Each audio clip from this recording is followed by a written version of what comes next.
Please, congregation, please be upstanding. Mole lo tau paia, tutulai uma whaftai.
You all may be seated.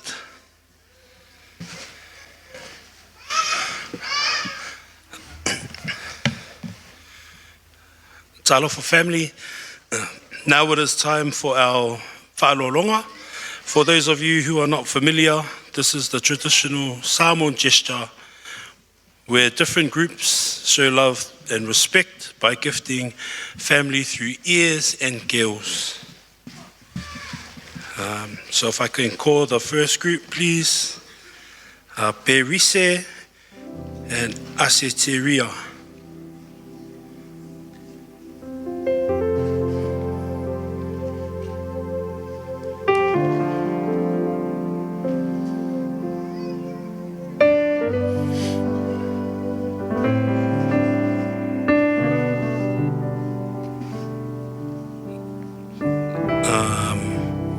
For now, we'll have the Apulu and Tapala. Apulu and Tapala, please.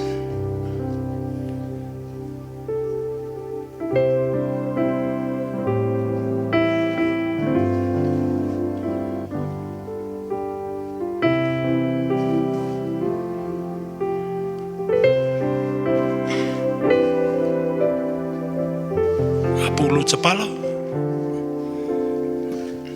Thank you. Taile lofa, tai angelelei.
Next we have Faiese and Asiteria.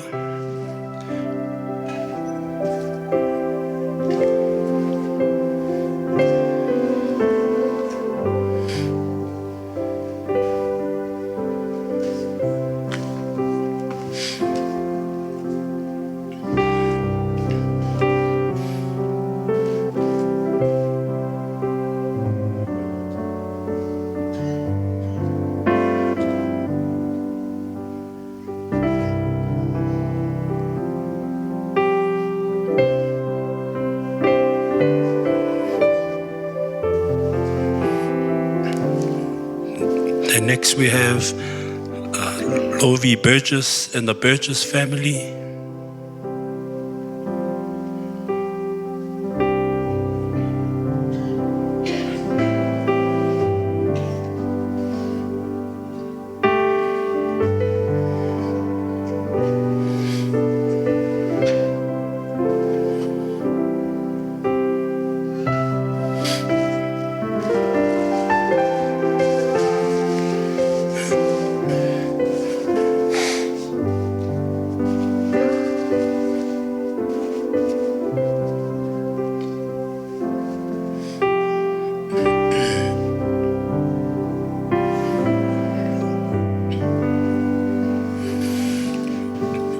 And lastly, we have the Church of Mount Druitt, Mount Druitt, Samoan Seventh-day Adventist Church.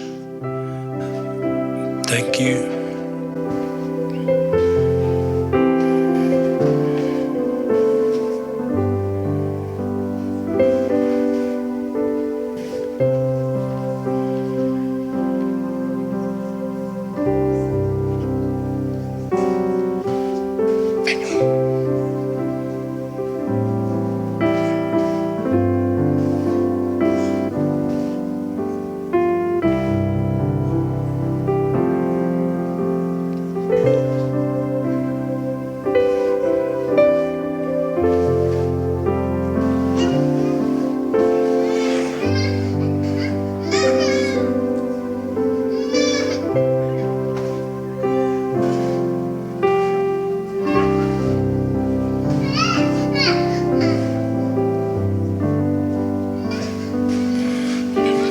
Whawhetai tere lava, taile alofa.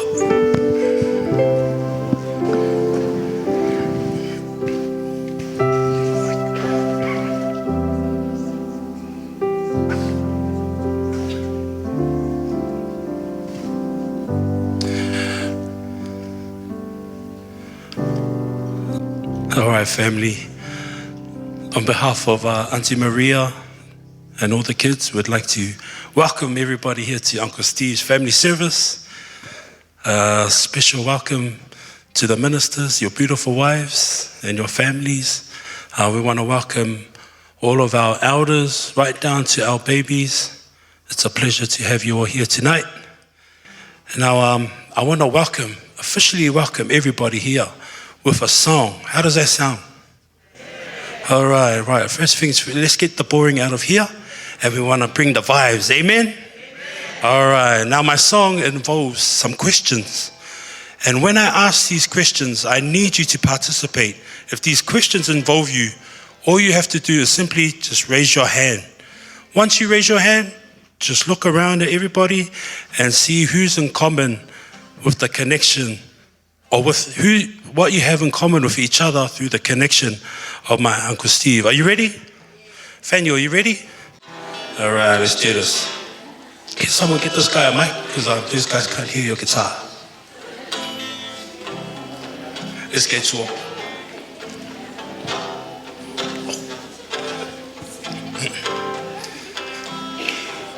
That's good. I'd like to welcome everybody to Uncle's family and friends. My Uncle Steve, he was a fighter, the strongest man unto the end, and he'll always be the special man in everything we do. That's the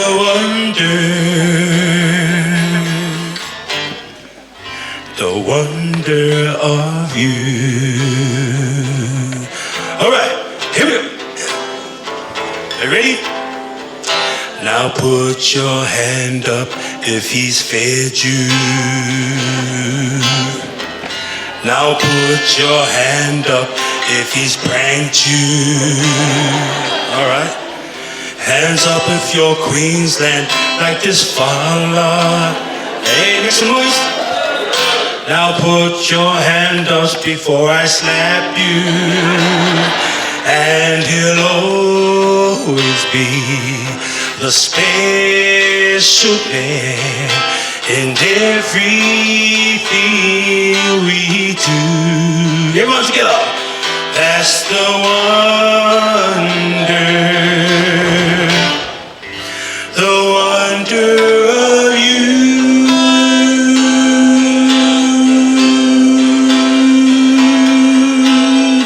Amen. Now then clap. Thank you. Everyone, give a round of applause for Faniel. Right about this time, I would like to call up Reverend Yopu Auva'a for our prayer.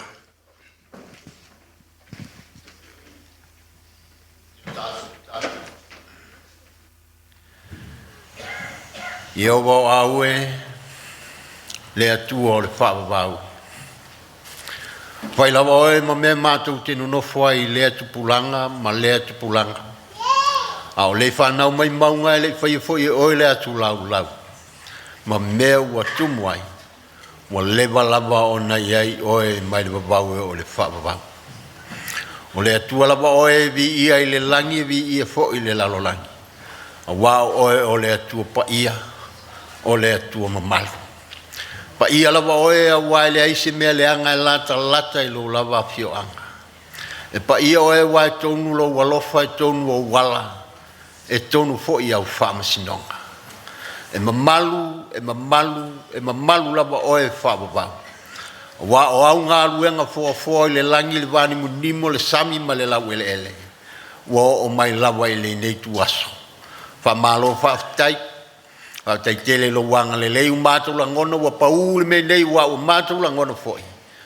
Wa to ia i mātou e lo wanganga le ali e. Whaftai tele lo wanga le lei lo mātango fie. Mātango fie ina ai lau whanau a wale tapua inga fale a inga o le afionga ia Steve. Ia whaftai le li lo wanga le lei.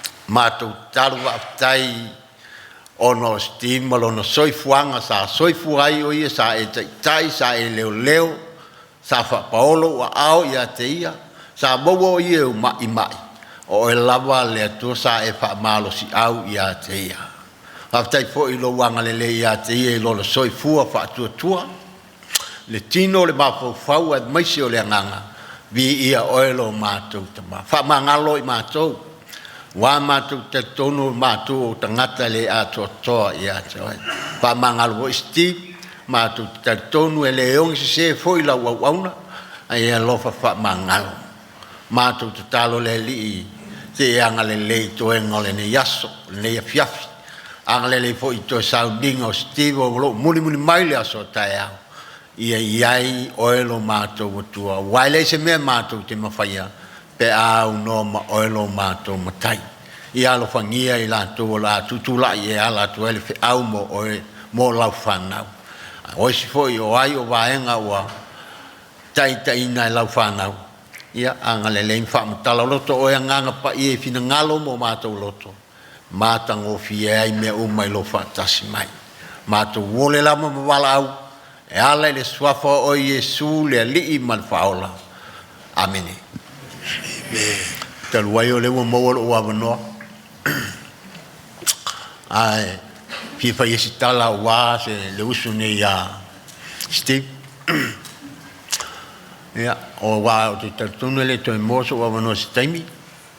Ai, o le o aso pe ni e lua fe au ta o le nepo o le mai fe au mo o tātou mai tātou te whanongo longo tātou mori mau i le soifua whaatua tua o Steve ia o soifua o ia le o langal nei e o ngā e whai fo i ma a onga matangofia ia i tātou o e tau moul whaatua tua ia e mai se foi tātou te whanongo longo fo i e o le atai tai mala mai fe au mo i tātou sanga wha mautua i pēa lo tātou wola whaatua tua i le li ua o le au tū le male wha moimoi ola le o tātou o le tātou wola whaatua tua ia walo tātou wha moimoi lo le wha vau o Steve o se tangata o le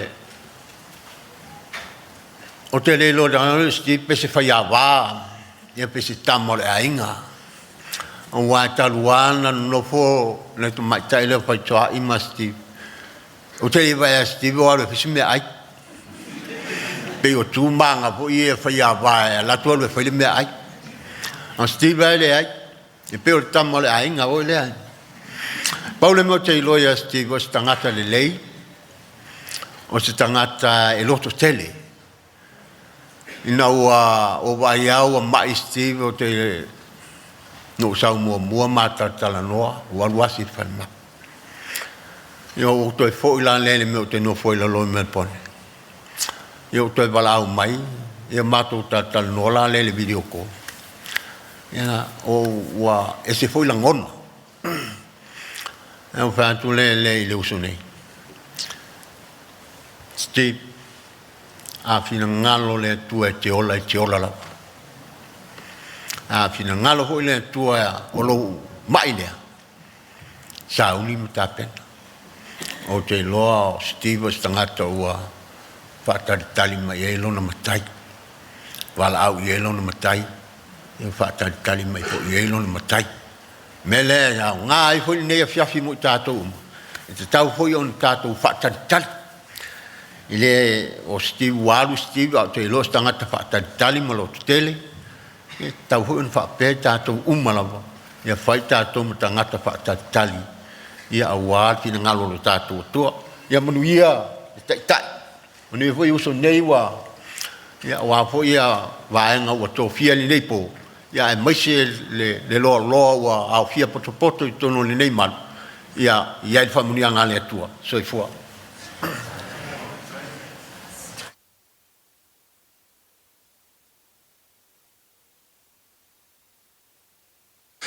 If we can all be upstanding for our congregational hymn.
be seated. Okay, moving right along. We have our church testimony from one of Uncle Steve's boys from way back in the day. And that is Pastor Laufili Joseph Ayu. Thank you. Upu Faiese lamo. Lono mata upu tos fuma fai pus fuma val fapea. Olo lata mai yova ya ilato roto mum. Ai fa ola foi oia ya ilato wasalamo o lato loto. Mai netulat ne afiafi o te fatalo fatu. Pa ia malu netula afiafi. Ai mai se lavele ai nga fa no. The Bible tells us in Psalm 34 in verse 18, the Lord is close to the brokenhearted and save those who are crushed in spirit. God say that he's near to the brokenhearted. And when we grieve, our hearts are broken in a million pieces. Family and friends, today we gather with heavy hearts, but also with hearts full of gratitude.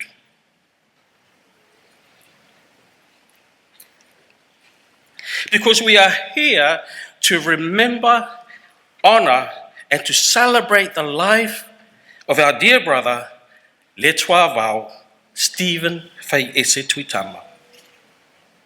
Firstly, I extend my deepest condolences to the family, loved ones, and all who are grieving today. We stand with you, we mourn with you, and we honor him with you. And I know that many of you are dealing with mixed emotions.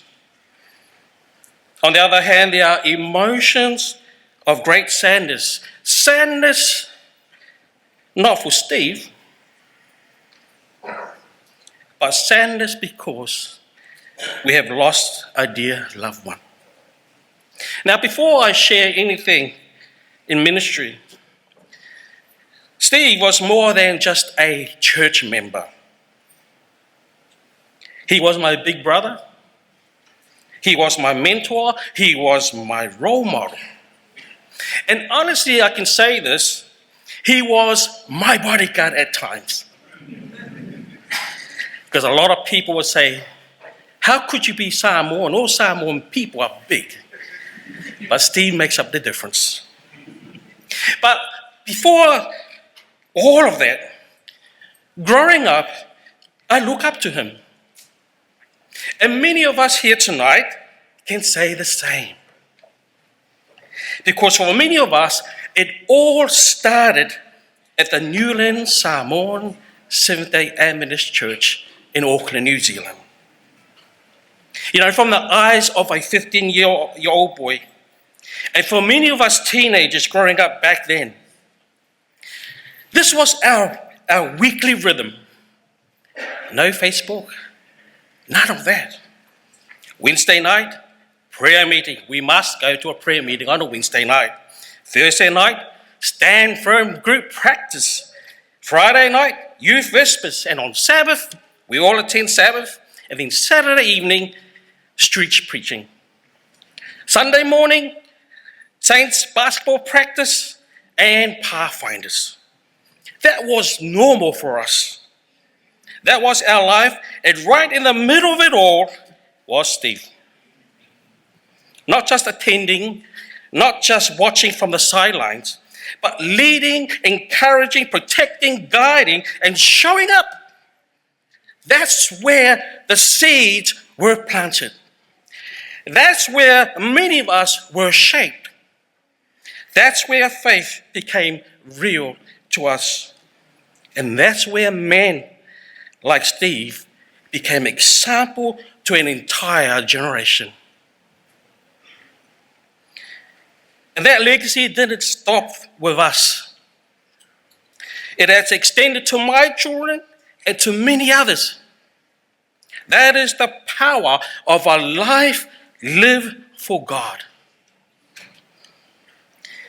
During my time when we were in a the Seven Hills Community Church, where I was minister there, Steve was there. Not just present, but present with purpose. He stood beside me, encouraged me, looked out for me. In many ways, he helped me to become the man that I am. And let me say this. He wasn't loud about it. But you always knew Steve had your back. And one thing we cannot forget, and I know a lot of us here tonight can relate to, Steve had a sense of humor. His laughter was contagious. It filled the room and made everyone around him feel at ease. He had a way of bringing joy even in simple moments. That was Steve. Strong, faithful, and full of joy. Steve was gifted. A great singer. In fact, his family is known for the gift of singing. It was something that flowed through them, a blessing, a calling, a ministry. And Steve carried that gift with humility.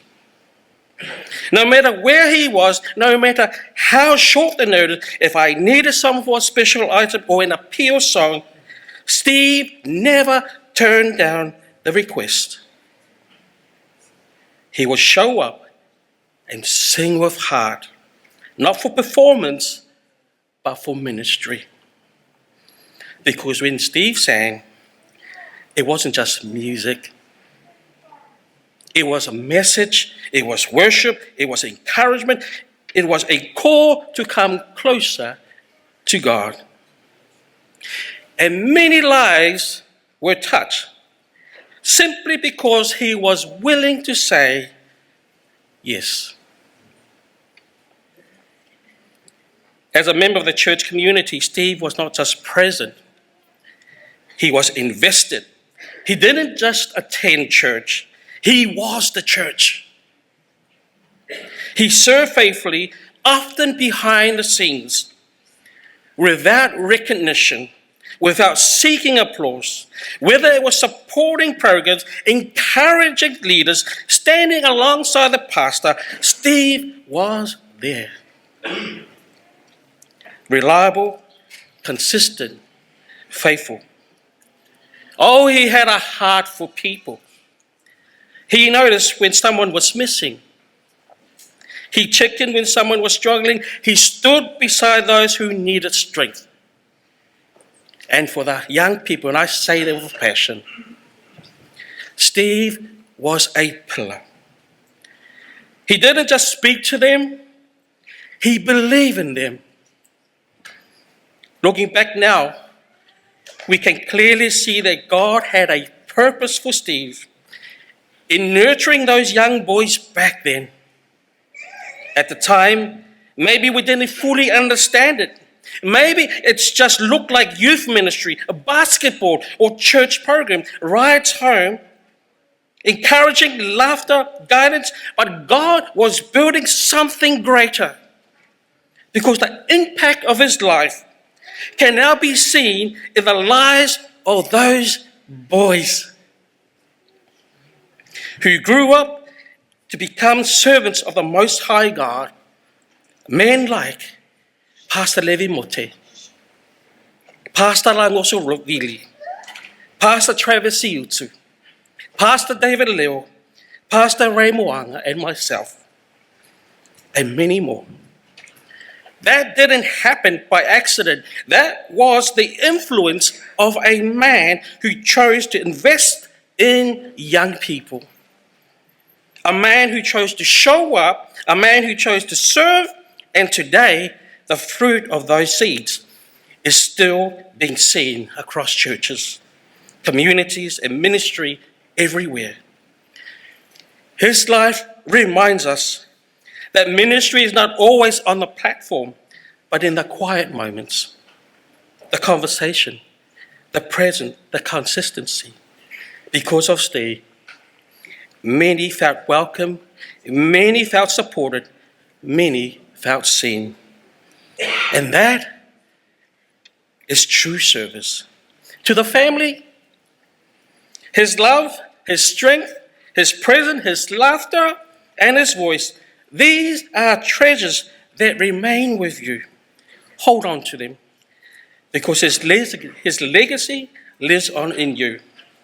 And as believers, we do not grieve without hope, because Steve lived with faith. And we hold on to the promise that one day we will see him again. In his last days, I had the privilege, and the family that was there went to visit him. After singing and chat and have a few laughs, and then we would say our farewells. He leaned up and he said to me, "Joe, I am ready." And then he smiled. Family and friends, that is the peace of a man who knows his God. That is the assurance of a life surrendered to Jesus. So today we don't just say goodbye, we say thank you. The Lord is close to the broken heart, and today he is close to us. Whaftai.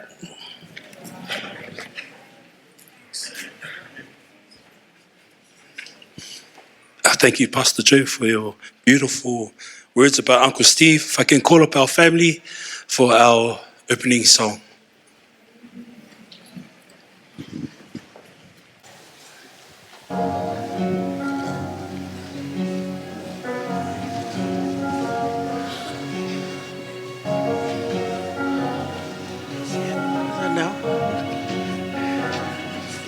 E moli mau le anganga I loto ua liliu, loto ua liliu. O whanau lava I lato, o ainga o Yesu, ainga o Yesu. La tote file muai per, la tote fafe tai, ua fia faa o la mai.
Ima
Thank you, family.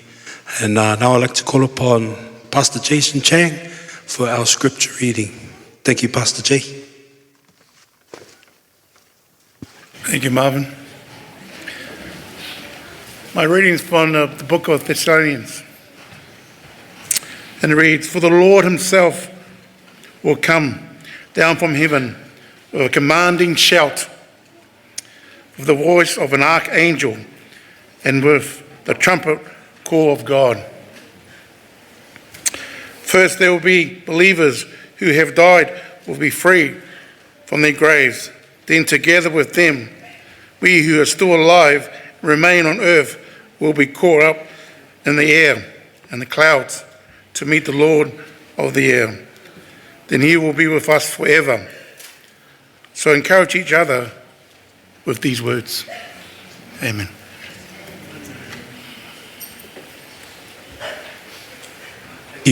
Thank you very much, Pastor Jay. And now it's time for our sermon. Auntie said that we have strict instructions for the Moli Maus, that it's 3 minutes. So I'm just wondering if the sermon's going to be 3 minutes as well. But that's up to you, Pastor Gideon. Everyone say amen. Amen.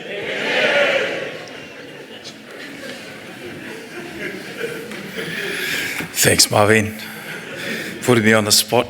I'm going to have to go 5 times, fast forward, for that to be a reality. But let me just tell you, it's going to be a sermonette, okay? It is going to be a brief message. But good evening. Talofa lava, church family, loved ones, friends of a man who really had an impact on each and every one of us. While I was sitting here, during the song service, the song and the special item, my mind started to go back to New Lynn. And I can tell you something, as a child that was coming through New Lynn, there were standards. And there was a standard of excellence in New Lynn that was a next level, okay? That's all I can say. And even for you to be able to make it into the choir, you have to audition, you have to trial. Some of us didn't make it, some of you made it. But I can tell you that right in the midst of that pursuit of excellence with music was Uncle Faiese and his family, and Steve and his siblings. So nothing's changed.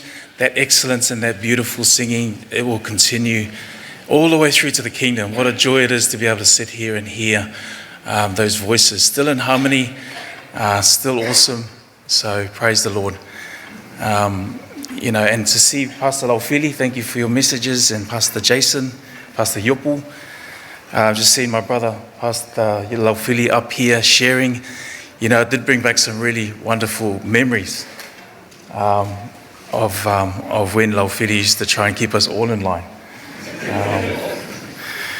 But yeah, New Lynn was an amazing church. I'm sort of going off the script a little bit, but there's a lot of pride and joy that I have in my heart as someone who's come through from New Lynn and been impacted by some of these people that I've always looked up to. I'm looking in these rows and I'm going, man, these guys were the ones that we really looked up to. And there was excellence in terms of their basketball as well. There were standards. And again, New Lynn took it to another level. Amen? Okay, there we go. Praise the Lord. And there was an excellence, and right in the middle of that, you see Steve, his siblings, you see some of the amazing guys here that we get to celebrate the life together of Steve together. I actually am Steve's nephew, and I should be calling him Uncle Steve. I never did, okay? I always called him a cuz, because that was who I felt that he was, and he called me that way as well. So I'm not going to try and be disrespectful by not calling him Uncle Steve, but I don't want to change just because the circumstances have changed. He hasn't changed. He's always been real about who he has been, and I think that I'll always keep that real memory and that relationship with him alive as well. But I've always looked up to Steve, cousin Steve, for many reasons, literally because he towered over most of us, and we had to look up to him. But he was really a big person for a number of reasons. He was big and he was tough. And like Pastor Laufili says, he was like the source of security. When you were around him, you sort of sensed that you had a sense of security and safety with him. So I looked up to him because he was big and tough, and I felt that he always had me and my brothers back when we were young, and we needed a lot of extra support. He was a big, massive personality. He always seemed to have an impact when he stepped into the room. He was really larger than life in more ways than one. And he was able to light up the spaces where he entered. He was a larrikin, he pulled pranks. You know him, and you know him well. Probably most of you have received or been on the receiving end of some of his pranks at some stage. So you know how he was able to light up certain spaces. He had a big heart. He always wanted to be there to support the people he loved. He was so caring, even though you may have judged his exterior as otherwise. He was so generous with his time and what he had to give to share with you. He loved deeply and he cared for the people that were close to him. I honestly can't remember the time that when I was young, I can't remember the last time that I saw Stephen with hair. I think I was that young that I couldn't actually recall him being around, but I've noticed that there were photos and he did have hair. But in my most immediate memory, the only recollection that I have of him was just this Kojak, that look that he's always had. Or should I say respectfully, Michael Jordan look, because that was his code. And I can say this because we share the same genes. I know that my hair's on borrowed time, so I'm probably going to be following not long after that as well. But one of my greatest memories of Stephen was when he was playing for the championship team called the Newland Saints, amongst other teams. Yeah, all right, you can cheer if you want. I think they're still good. Is that right? They're still the champs? Or okay. So I'm talking about the time when there was a dynasty, when the dynasty was present. Because the way that I saw him, he was like the enforcer in the team. Like everybody could do their thing. Stephen had an amazing skill set, but he was also the tough dude in the team that no one wanted to mess with. Like, this is just my opinion. You know how you had MJ and you had Scotty, and so you had AJ and you had Matthew, yes. But Stephen was like the Rodman, not in the same flamboyant sort of way. He could get rebounds, yes, but he was the enforcer. He was tough and he was gritty and he competed on every play. And I see him as that, the enforcer. And I want you to just keep that in your minds because we're going to share a few scriptures tonight. And I want to start off by just talking about where everything begins. Because if you have a look at the Bible where it starts in Genesis chapter 1, in the very first verse of the very first book of the very first chapter in the Bible, Genesis 1 verse 1, the Bible says, in the beginning, and then it says something. It says, God. God is at the beginning. God is at the end. He is all the way through. He's called the Alpha and the Omega for a reason.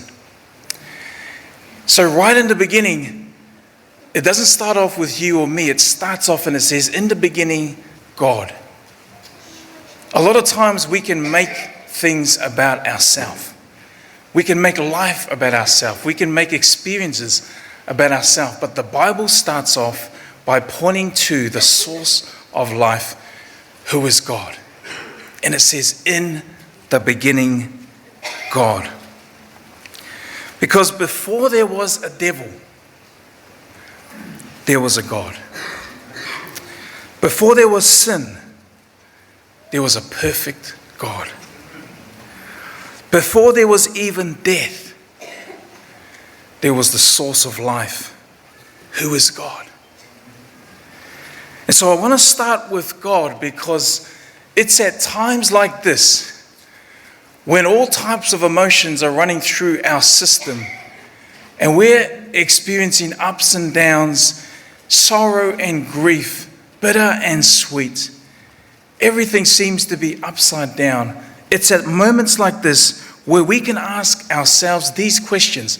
If God really is a God of love, why is there so much suffering in this world?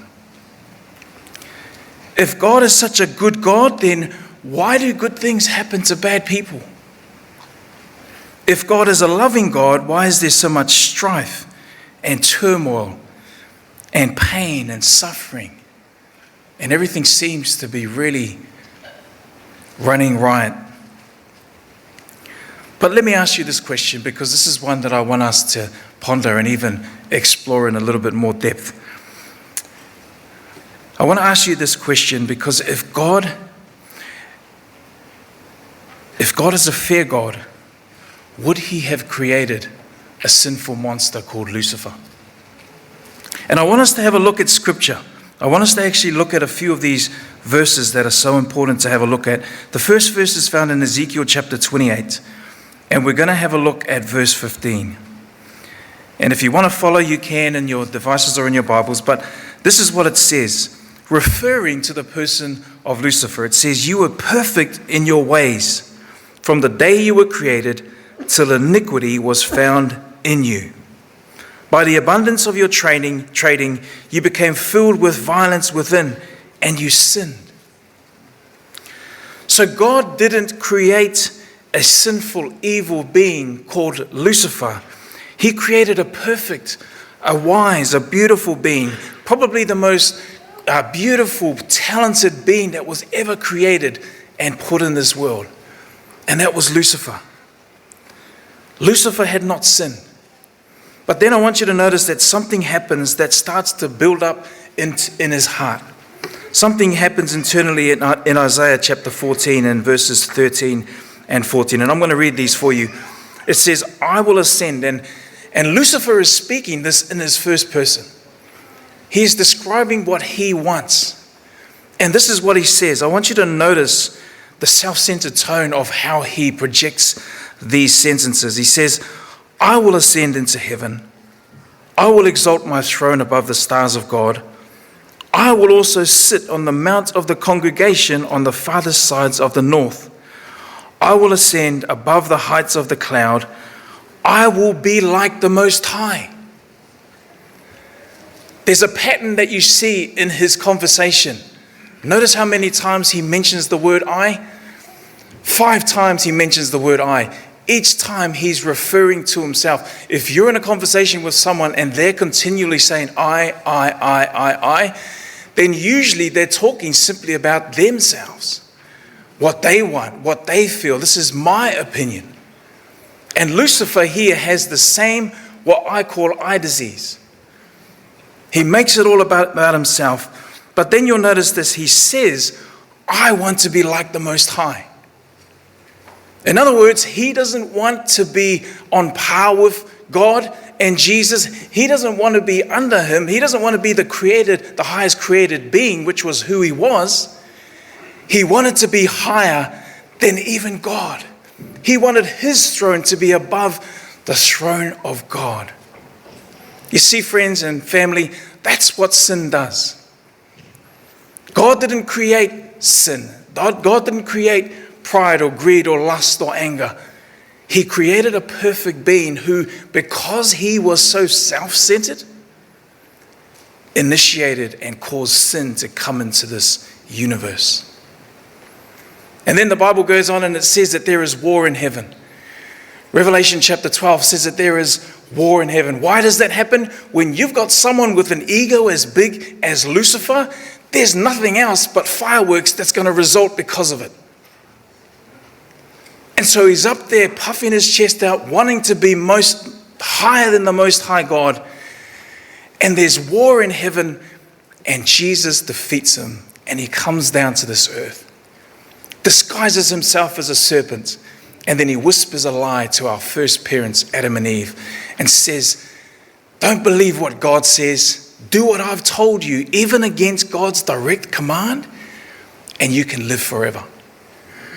And he still says the same lie today. You can live forever. And so when that took place, sin came into this world. Things were never the same. Pain and death and sickness and suffering came as a result of it. But this is the thing, because the devil, the enemy, still has a way of painting a picture of God that points the finger at God as being the one who is responsible for sickness and suffering and death.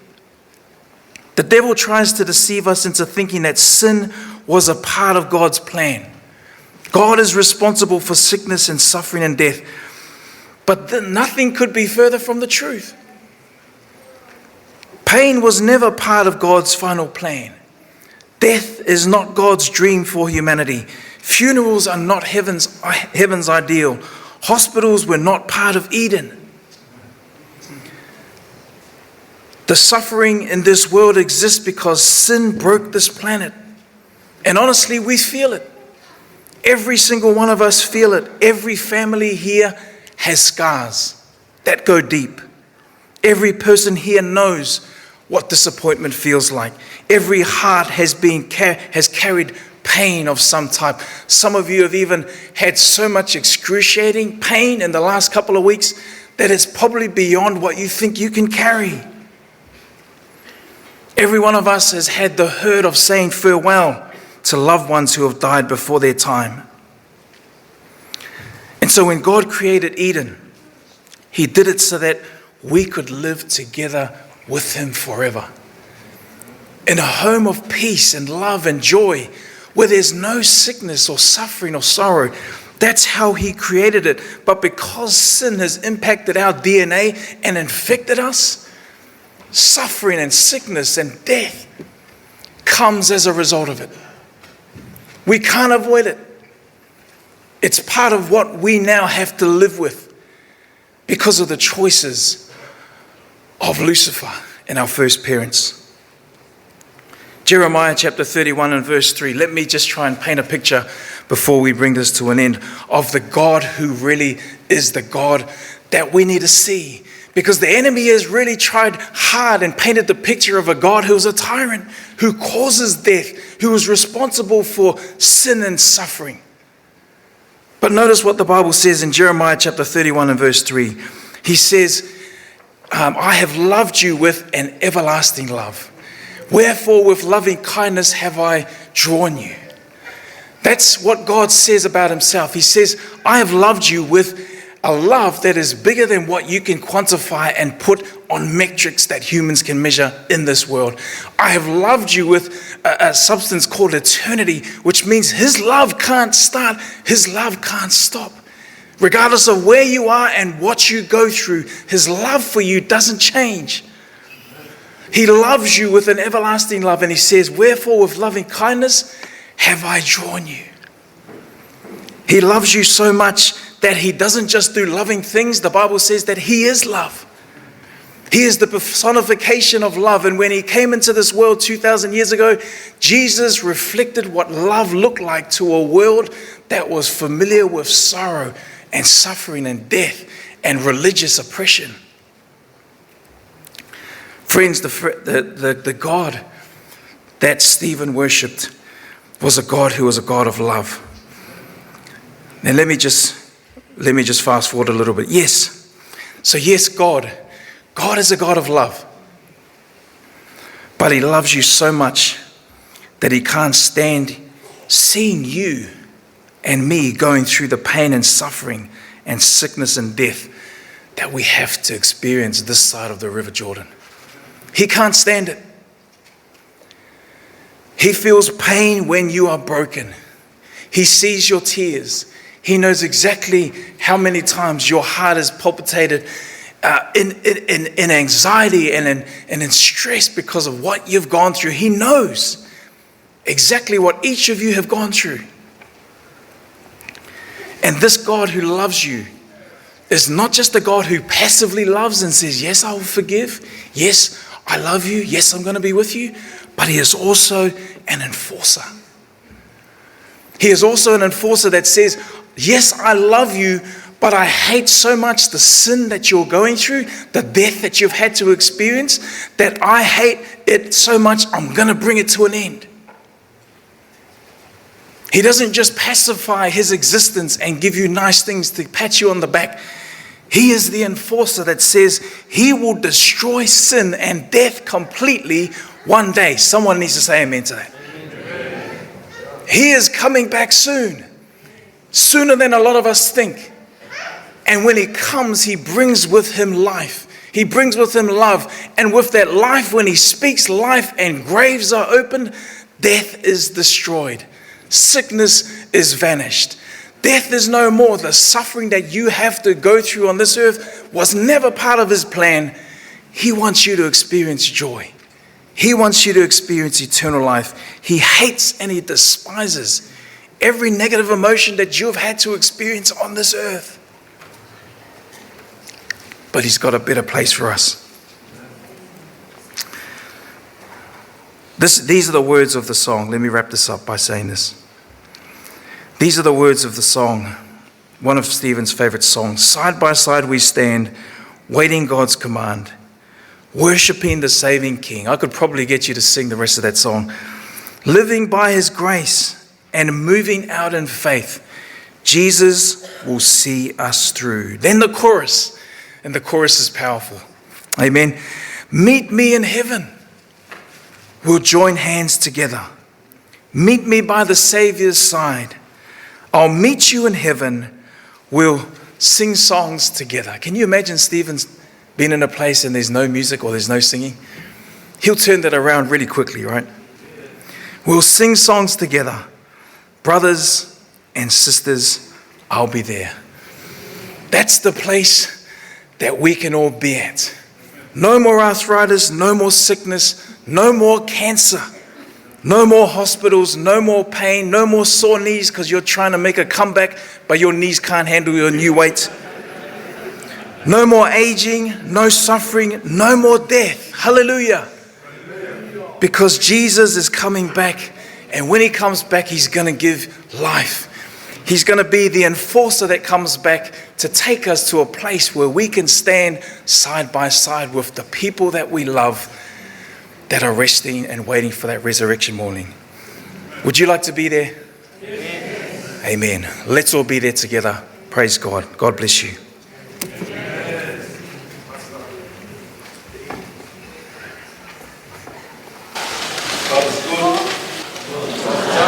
Mic is off. Oh, there we go. God is good. All the time. Thank you very much, Pastor. Thank you very much, Pastor Kids, for your words of encouragement. You know, it's funny you mentioned the Newland Saints because, in fact, the last time Uncle came to watch our tournament, he was looking at our teams thinking, what the is going on here? And then he continues to say, oh, change their name from the Saints to the Bulldogs. Oh, my poor Bulldogs. Anyway, it's time to get into the nitty-gritty. Everyone turn to the person next to you, say nitty-gritty. All right. Okay, so we got some Moimoi up next. Now, as I said before, Auntie Maria has a very strict rule, 3 minutes each. Okay, 3 minutes each. If you go over 3 minutes and you see Auntie Maria stand up, then that means you're in trouble. Okay, but first up, we have Larice and Nathaniel Burgess, Brooke Alva'a Tuitama Baisley and family. Hi, my name is Stevie Lee Tofinga Nafanoa Burgess. Thank you all for coming here today. My papa is Stephen Tuitama. Papa was a very unique man. He was loving and kind. He always made his grandchildren, daughters and son feel loved and welcomed. He made us feel safe and trust him. He taught me how to stand up to people and not to be scared. He told me so many valuable things. Some of my best memories are simply spending time with him, hearing stories, seeing his smile, and feeling how much he cared about his family. The way he lived every day, I think that's something all of us will carry with us for the rest of our lives. I'm grateful that he was my grandpa. I'll miss him very much. Rest in peace, Papa. by Stevie Lee.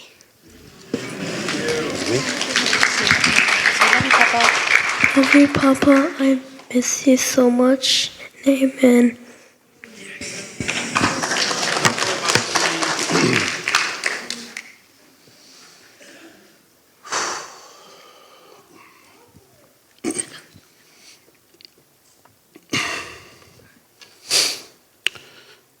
Oi, son. All right. There's a Samoan proverb that goes like this. O le whinangalo o le atua, o le mua e le fuatia. O le tia e le se ua. O le tau e velo le maninoa. Which translates, the will of God comes first and cannot be measured. The spear that cannot be avoided. The arrow that pierces even through the clearest sky. Death is the inevitable, beyond human control. Because of sin, we have to endure pain, sorrow, sadness, and only through Jesus Christ we find hope and comfort in the darkest times. Talofa, soifua manuia. My name is Nathaniel Leatuavao Faiese. I am the son-in-law of the late Leatuavao Faiese Stephen Tuitama. 18 years I've been blessed to know Big Steve. In 2016, Larissa and I were expecting our first child, Steve Lee, Papa's namesake. Steve approved me moving in, but not much Maria at the time. Eventually, I moved in. It's home to me to this day. Now fast forward, Steve has 5 grandchildren. Stevie, Marcus, Amani, Shania, and Tassi. Throughout the years, I've seen the good and the not so good. If you know, you know. It's worth the read when Maria writes her autobiography. My relationship with Steve was if we were mates. He'll call me Us every time we greet each other, laugh and joke, but when he's in a mood, you'll know about it. He never gave me a nickname, but he gives everyone else one. I guess we'll never know now. After his work accident, his health started to decline slowly. Forced him into retirement. Steve got a free accommodation with 3 meals a day at a 5-star hotel at the Blacktown Hospital. With a record of 1 year, he stayed there for. He got through one sickness after another, even losing a leg. You couldn't break him, an absolute machine. As the night goes on, you'll hear how much of a great security guard he is, how musically talented he is, how athletic he was in his youth, his love for sports, especially his rugby and basketball, and he has convinced me that Michael Jordan is better than LeBron James. You know how much he loves his Coke Zeros and his meat pies. We can all agree that Aussie pies are way better than New Zealand pies. We can go all night talking about Steve. I'm sure everyone has a core memory about him.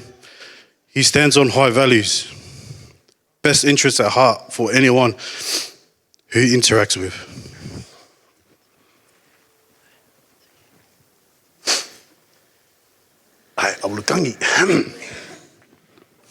I'm so proud, and I have the most utmost respect of his love for his family and the fear of God. But I'm only halfway, damn. Sorry, Mira. Is there 3 minutes? All right, it's story time anyways. All right, Larissa and I were dating, and I was invited to Brendan and Fiona's wedding in Fiji, 2011. I was 20 years old at the time. I had worked hard to save up for this trip. I put all my cash in my wallet. We got to a hotel, we settled in and unpacked and whatnot. We left the room and went to dinner. As we got back to the room, I couldn't find my wallet. I was looking everywhere for my wallet. I couldn't find it. 5 minutes went by, 10 minutes went by. I was really stressing. Pulled everything out of my bag. Yangale, I started crying. I was a mess. Steve and Brooke in the room looking at me. Was this guy all right? I was gutted. Couldn't find it. I was blaming the cleaners, asking the hotel staff if they seen it. Eventually, it magically appeared in my bag that I just emptied. Out of nowhere, it showed up with everything in it. Case closed. Fast forward, 2023, my wedding day. Steve admitted on his speech that he was the one that took my wallet on that day in Fiji. I was shocked. I couldn't believe what this guy just said. So you know what? I came up with my own prank. I'm going to share with you tonight. So if you know Steve, he couldn't walk properly. So he's got a mobility scooter, his buggy. He takes it everywhere, I mean everywhere. Shops, different suburbs, train station, I mean everywhere. One time he couldn't find his keys. Yeah. He couldn't find his keys and he was going off at Maria. Blaming her that she was the last one to touch the keys. Little they know, I was the one that had the keys last to drive it back and park it in the garage. But I forgot where I put the key. The situation was really heated. So poor Maria taking it for the team. He ordered a new set of keys. The scooter key was never lost since. I finally told Steve when he was in ICU.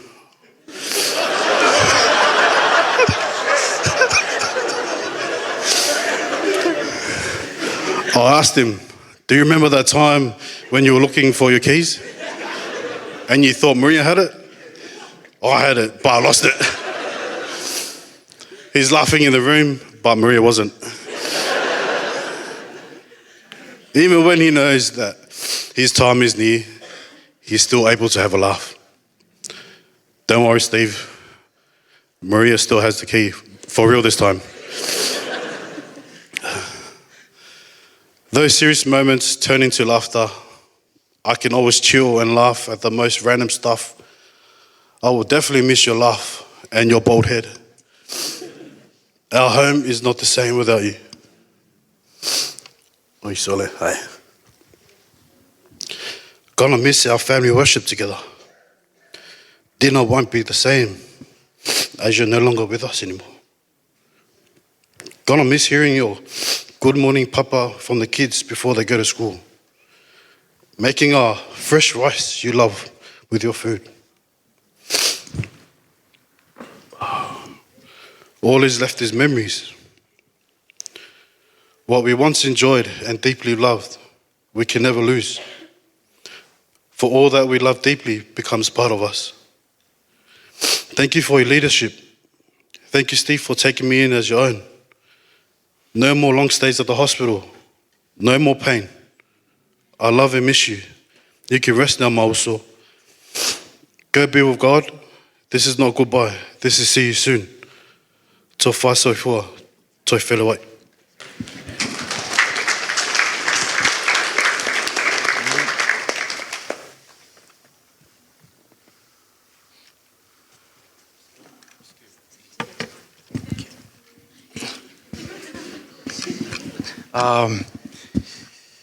Where do I start?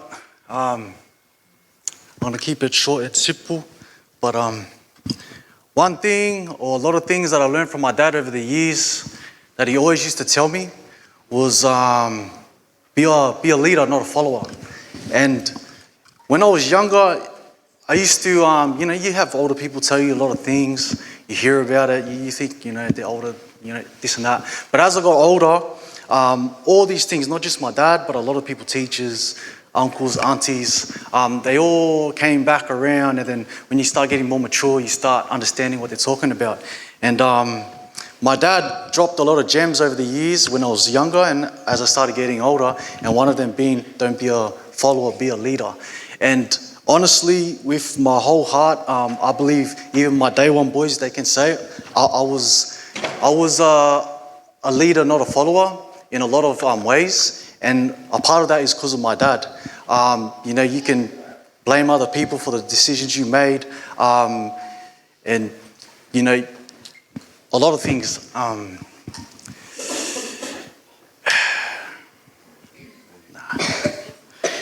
Anyways, what do I say? One thing that my dad used to always do when I used to meet new people when I was little, he'd always say, "This is my boy. This is my boy." And I don't know, like growing up, that over time, it was just a thing, and it started to mean something to me as I got older and I started understanding what that was. And when I look back, for me, I always look back on instances in my life and I start breaking it down, what it meant or whatever. And I actually genuinely believe in those younger days that my dad was proud. Not to say that it ever changed, but you know what I mean? And as I got my own boy, it's the same thing. This is my boy. This is my boy. So what I'm trying to say is I felt the love from my dad at a very young age. He was proud of me, just in talking about me, but obviously, you know, it spread everywhere. Nephews and nieces, my sister, etc. So with that and with his gems of telling me how to be as a person, you know, be tough, you know, be a leader, you know, don't follow the crowd. I'm sure he'd done the same thing with me to all the younger boys at church and etc. You know what I mean? He had a big influence on how I see the world.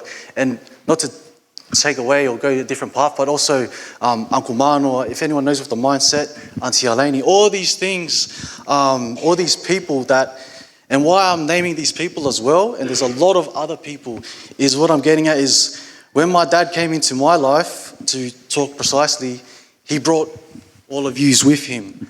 And I learned from each and every one of you, even though I've never said it, just these little things I'm saying now, I learned a lot from a lot of people and little interactions on the side, how much he's mean to me. And when I've been looking at it the past couple of days, that's my dad.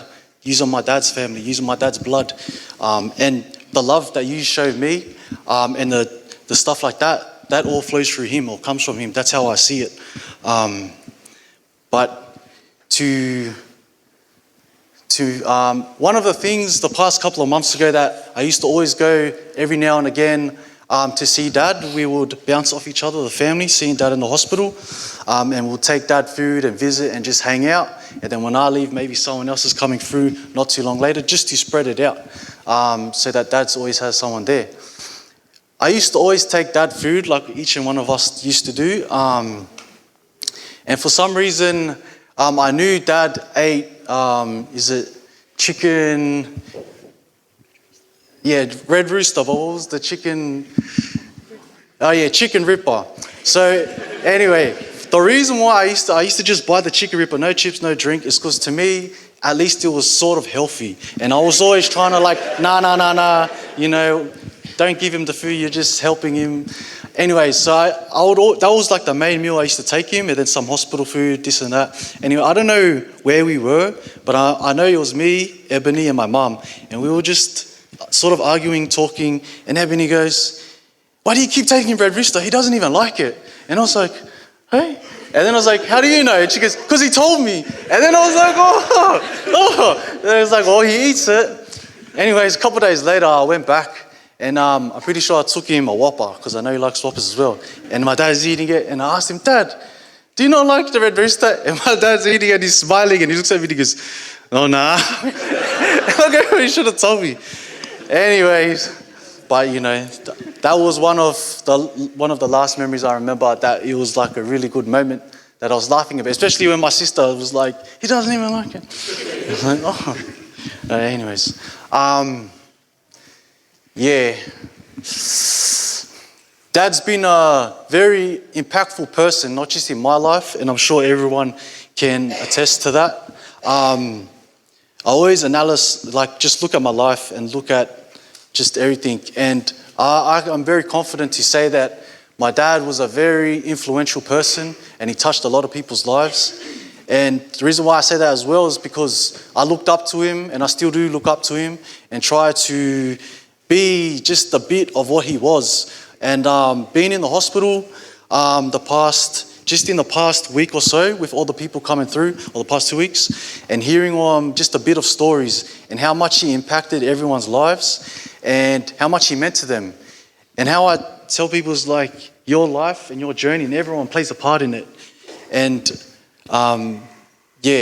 so I just want to leave that with that. Love you, Dad. And yeah.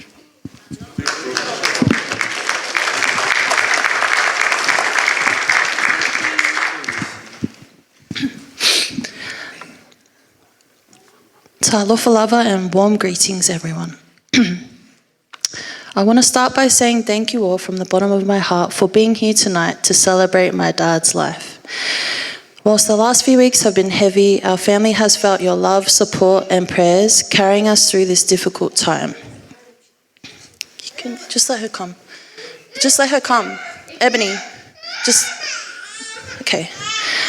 My name is Larice, but to Dad, I was affectionately known as Riz. Yes, I got a nickname. If you knew Dad well, then you'd know he'd love giving people nicknames. And once you got one, it was yours for life. As many of you know, Dad came into my life in 1999 when I was 6 years old, same age as my boy. That was take one of Mum and Dad's relationship. They had a little commercial break for a while, and Dad came back into my life in 2004. And from that moment on, we built an unbreakable bond. My dad taught me how to sing, how to drive, and how to be a leader. But most of all, he taught me how to trust my own gut. He had such a sincere belief in my capabilities long before I even believed it myself. Dad always took every opportunity to remind me of how proud he was of me. And that truly meant so much to me throughout my journey, and it's something that I'll always treasure. Knowing my dad was proud of who I am and what I stand for. One of my favourite pastimes with Dad was sitting around the glass dining table in our little 2-bedroom flat in Toongabbie, circa 2006, debriefing about our days at school and work while enjoying our dinner, which always had to include, of course, a side serving of medium grain alesa. Couldn't be jasmine, couldn't be basmati, it had to be medium grain. After dinner, my brother and I would clean up while Dad stayed seated at that table, going over the next day's truck run with his pen and a stack of work orders for work. I would watch him concentrate as he organised himself for the next day. My dad wasn't just any ordinary driver, and I realise that more now as an adult than I did back then. He knew every single loading dock opening time, and this extended to the opening times of various IGA stores all across Sydney as well. He knew every shortcut and the best routes to take. Dad knew if he simply followed the generic schedule handed to him by the transport team, he'd end up waiting around and wasting time like a lot of other rookie drivers. So Dad took the initiative to reshuffle every single drop-off so it aligned perfectly with the opening times, allowing him to squeeze in not 1, but 2 city runs a day to provide more for our family. When Dad went on leave, he would often head back to his home of Auckland to visit his dear sisters and their families whom he loved and cherished deeply.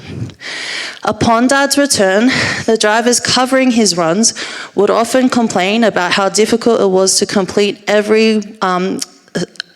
even one of the city runs from the Huntingwood shed, let alone the 2 that my dad would manage to do with ease every single day. There were times where no truck driver wanted to cover my dad's route in his absence. I remember my late Uncle Manoa telling me how he shadowed my dad for a day and was in complete awe of the hard work and the skill it took to do what Dad did. Whenever I would offside with Dad, he made everything look effortless. He never panicked on the road because, as his nephews and nieces will know, he wasn't a quote-unquote a yesterday driver. Dad, your commitment to your work never went unnoticed. This is something I wish I had underscored and expressed to you more directly, because you truly showed me firsthand what real commitment, initiative, and honest hard work look like, and I appreciate you for this. If you knew my dad well, you'd know he also prided himself on being punctual. Sabbath mornings often meant Dad beeping the horn in the driveway, rushing us to get into the car so we wouldn't be late for Sabbath school. He definitely had the unfair advantage of having no hair. But Dad didn't see it that way. He would always remind us that if he set a time, we needed to stick to it. My dad was thoughtful and generous. I remember I started to get into basketball because of my dad. And my dad surprised me at my tournament with a white and blue pair of Andrew Gay's basketball shoes. I was so grateful and I felt so loved because he went out of his way to make sure I had the best, not just for my tournament, but he did the same in every aspect of my life. When I was in year 8, just a year younger than Ebby, I was about to turn 13 and Dad knew how much I really wanted an MP3 player. Dad promised he'd make some bids on eBay and he'd let me know how he goes. Dad mentioned one day that the bids weren't going well and I told Dad, "That's all right, Dad, don't worry about it." We went to Blacktown Workers All You Can Eat. If you know, you know, that was Dad's all-time favourite. Before we went to get our food, Uncle Manoa, Uncle Bruce and Dad sat around me and handed me this little gift box. They mentioned that they had split it 3 ways. I opened it, and to my surprise, it was my first ever Apple product, an iPod Nano. I was so overcome with gratitude and surprise that I just began bawling my eyes out because I wasn't expecting this. It was such an emotional moment that all my uncles and Dad got emotional too. Dad, you were truly a man of surprises, a man who tried to go to the ends of the earth to make those you love happy, comfortable, safe, and well taken care of. As many of you know, the last 10 years of my dad's life were overshadowed by frequent hospital stays, bouncing between Blacktown, Westmead, and more frequently hospitals in Samoa and Middlemore in Auckland. Whilst it wasn't an easy road, these same 10 years also saw my dad be promoted to Papa. It was during this season that I saw my dad's already enormous heart grow even bigger. Dad was intentional with his time with his grandbabies. He loved the bisa in our home. Whilst Mum would kumumu about the mess and the noise, Dad absolutely revelled in it and would often say that the noise made him happy. Dad was one of my biggest supporters whilst Marcus was newly diagnosed with autism. Dad would always encourage me just to keep going. And I would see my dad be so patient with Son during his early years with his speech delay, and he continued encouraging Son to just keep talking, even if he was just babbling. Dad never wavered in his love and support during the good and also the tough times in my life. Last October, during Dad's leg amputation surgery at Westmead, Dad went into cardiac arrest on the operating table, but was fortunately revived. I thank God that the good Lord gave us one more Christmas, one more birthday with you, and one more grandchild for you to love and enjoy. Whilst I'm absolutely heartbroken, devastated, and drowning in my own sadness, I also carry boundless gratitude for the father that you were, Dad. In the days leading up to Dad's passing, I asked him if he was scared.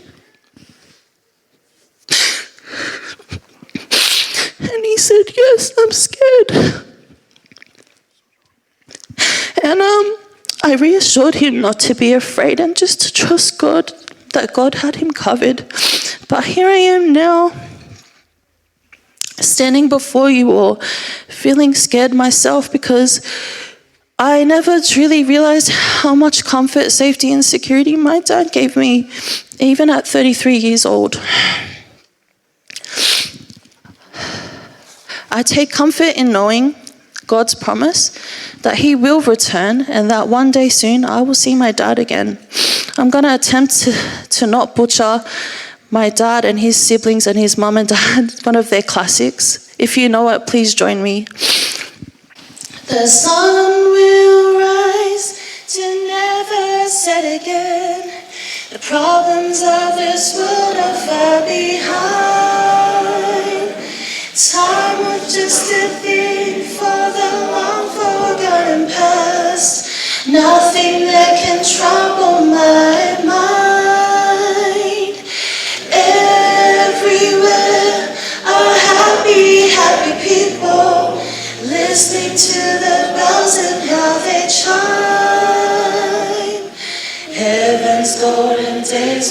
lasts forever, and forever is a long, long time. Until forever, Waifile will die.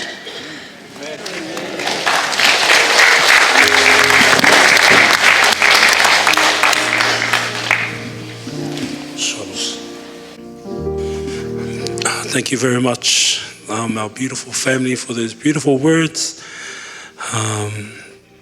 and those beautiful memories. Thank you, Faniel, for pranking my uncle. But yes, we're going to move along.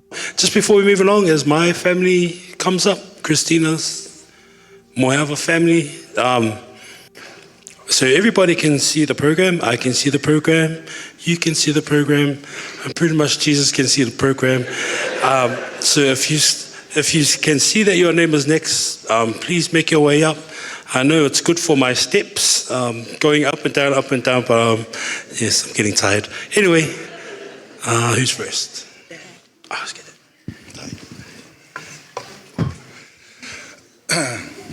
Aole I whātis moli mau e mau moana o whaamaru rou. Pa I ema le malu Samoa, whan poto mai malu ni ta fiafi. Ona o la moli mau o la whaonganga le ngana whapirtania. Ona mai tau atu o lo tō tele nisi o wōmpa anga. A inga I le malamalama tatunga na Samoa. Maro awala ve tau ai. Good evening, everyone. For those of you who don't know me, my name is Ngalusina Tony Moiava. I am Stephen's Big Steve. Call him Big Fella, but most of the time, Big Steve's brother-in-law. I'm married to Steve's older sister, Tina, who could not be here due to health reasons. But I'm here with my little family. My older son, Marvin, and his beautiful wife, Darcy, and the youngest, Stephen, who is named after Big Steve. I have a lot of memories and stories of in my relationship with my brother-in-law.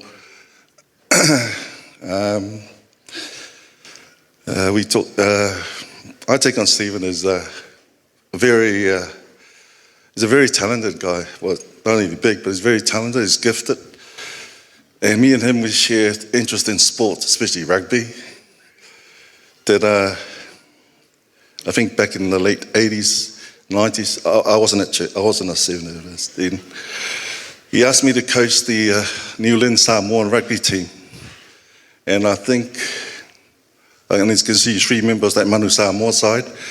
Pastor Joe Lofili, he was the winger, and Bruce Leatuavao, and I think Puru Tisane Fatu here.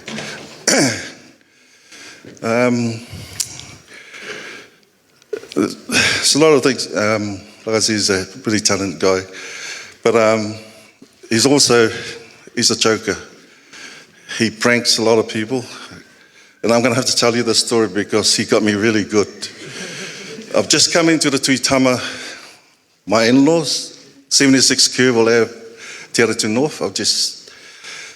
And one evening I went to see Marvin. Marvin was a baby, and me and Tina married him.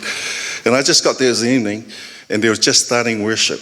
You know, my in-law, my late mother-in-law, Helen Faiese, Big Steve, the late Helene, and Marvin and myself.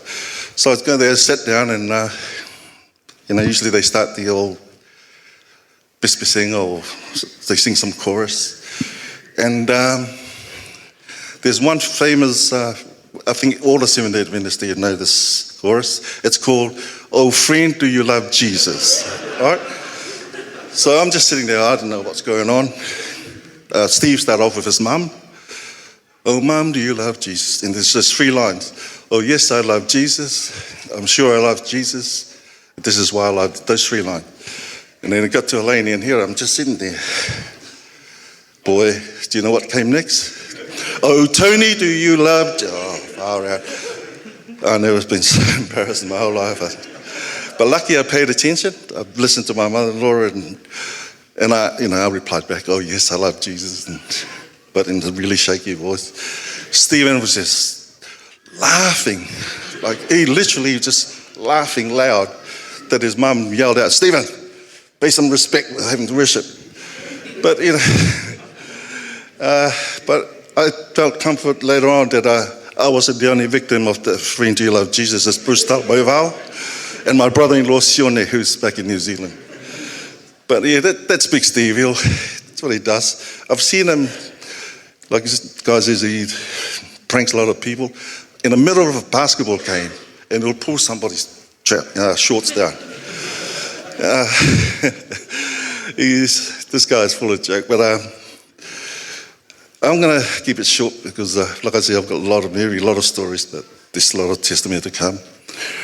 But Big Steve, he's a big guy with a big heart, big loving heart. Why I say that is he loves his family, loves his son. I've seen it, his extended family, his mum's family, his dad's family, the Roberts, Tuitama family. Loves his sibling, Adrian, the late Manoa, late Helene. Loved him. And then our kids. My kids, Adrian's kids, Manoa's daughter, Keely, and Helene's kids.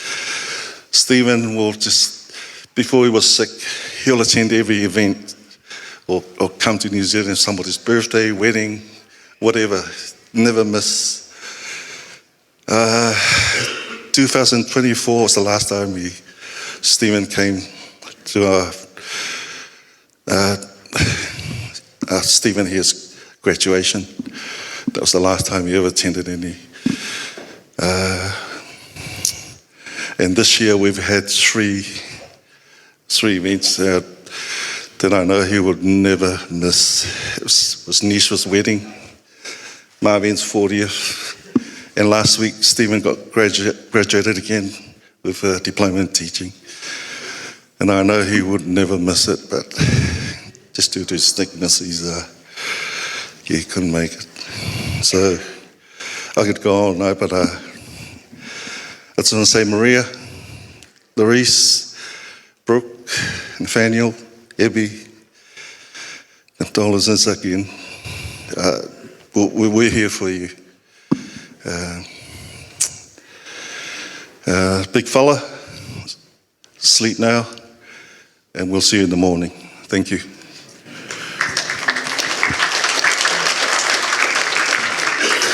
God is good, and all the time. Someone said it before, God is awesome. Oh, you better tell somebody. Talofa lava everyone. Most of you here will know my older brother Marvin, uncle's favorite nephew or something. But haha, I got the name. Yeah. So yeah, like Reese mentioned, everyone got a nickname. I didn't need one. I had the best name. And what a great name to live up to. Amen. Uncle Steve was someone that never ever failed to show up for his nephews and his nieces. Although an ocean separated us, we would always feel his love. And I loved that when he would come to New Zealand, I would run out of the school gates in primary school, so excited to see him like he was a celebrity. I remember there was one time I asked Uncle to come to one of my games. Everyone knew him as one of the best basketball players, and our Tuitama family were known for playing basketball, especially as he established the Newland Saints. Well, he got the shock of his life when he came and it was my Year 7 netball game. And he was even more in shock. I was the only boy on the team. Oh my gosh, and the icing on the cake, I actually sucked at netball. But amongst Uncle's complaining and jokes and him saying, Stephen, this is a girl sport. Uncle Steve still showed up. My second memory of him is when we went to the mall, the Henderson Mall in New Zealand, and I told Uncle, wait here, I'm just gonna go get something. You wait here in the food court. He got the shock of his life again when I came back with volume 13 fake eyelashes. And he goes to me, Stephen, what's that on your eyes? Are they umbrellas? And I said, oh, Uncle, you're sad. But he accepted them, and he accepted me. And now I'm wearing those same fake eyelashes to speak about you, Uncle. But it was during time that I got them done. Uncle's health circumstances weren't the best, but he had come all the way from Australia to attend my... No, not ruining the lashes today. He came to attend my graduation. Our family had lost our Uncle Manoa and Auntie Helene, and Uncle Steve had told me he would not miss it for the world. And he came and showed up for me despite his situation. I'm gonna miss my Uncle Steven's humor and that slow, antagonizing laugh, and it was like, ha. Oh wait, I can't do it properly. But you guys know the laugh, right? Yep. I will miss his messages that on Messenger he would message me on Sabbath, remind me to keep studying hard and keep at it. And he had no idea that those words of encouragement, how much they meant to me, and it helped me through my last year of uni. So my words of encouragement are for my cousins Brooke, Abby, and Larice, and my Auntie Maria, is that the promise that we will reunite with him when Jesus takes us home. Uncle has left a big gap that no one or nothing can ever fill. But hopefully, Auntie and my cousins, we can stand in the gap for you guys to remind you of Uncle Stephen's love. And when Jesus comes, we will hear that laugh, and you can mock my lashes one more time. But rest in love, Uncle. We'll love you always, and I'll carry your name with strength and courage and love. Thank you, everyone.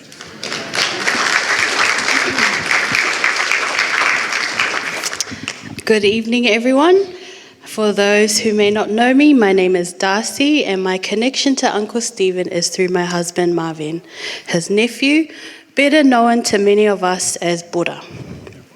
When I first came into the family, one thing became very clear quickly.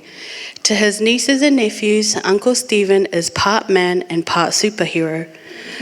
All Marv's childhood stories involve Uncle Stephen, whether it be school pickups, sneaky feeds at Haddad's, introducing him to games, all the latest gears, traveling to new places, or simply being there whenever he was needed. Uncle Stephen was always present. When I first joined the family, Uncle Stephen kept me on my toes. At the time, I didn't fully understand his humor, his loyalty, or just how protective he was over the people he loved. In his own way, he tested you first, and looking back now, I realized that was part of how he cared. One memory I'll never forget was after we visited his baby sister in hospital one evening. I was driving home with Nish, the late Uncle Manoa, and Uncle Stephen. During the drive, he mentioned he was cold, so I turned the heater on. Wanting to make sure he was comfortable, I left it on the whole trip. Now, the whole trip meant 40 minutes. While I sat there absolutely sweating, but too scared to turn it down or crack the window open. Meanwhile, Uncle Manoa and Nish were quietly laughing in the back seat, watching me struggle. Later on, I found out it had all been Uncle Stephen's test. That was him, always observing, always teasing, always finding a way to make people laugh. He treated me like family, even before I was family. That was his way. When Marv and I got married, Uncle Stephen gave so generously towards our wedding day. Even as his circumstances changed to his health, his commitment and love never changed. Over the years, following the wedding, he would send me messages just to thank me for loving and looking after his Buddha. Those messages meant more to me than he probably realized. They were an encouragement early, especially in our early years of marriage. Uncle Stephen's love love was loud and quiet. His love was so big that it was loud even in silence. He didn't need to say a lot. His love was in the way his face would light up when we arrived. It was in the way he would drop everything when we'd turn up. It was in the way he would give us advice so we could grow in our marriage. Uncle Stephen was always in our corner, and we'll miss that comfort, that safe space, that understanding, that unconditional love. The kind of love that there is no matter what happens in life. Even though I was an in-law, he always made me feel included, accepted and loved. He showed his love quietly, sincerely, and without expecting anything in return. What I'll miss most is simply him, his greetings, his jokes, his random banter, his presence. It feels strange being here in Sydney and not hearing his voice or knowing we can't just visit him like we always would. I'll miss how safe he made everyone feel, how he always welcomed us like home, his prayers over us, his support, and even having another loyal Queenslander supporter around. My last trip in Feb, I jokingly said how we should start up a business here in Sydney and our product will be to sell raspberry bars. The next day, there were empty packets by his hospital bed without Auntie Maria's consent, and I knew quickly we would go into liquidation, so our business idea ended that very day. We thank the Lord for Uncle Stephen, who gave love so freely to all of us. We thank him for the way he cared for our family so deeply. He will always be loved, always remembered, and deeply missed. Love you always, Uncle, your recent raspberry bar supplier. Whaftai lava.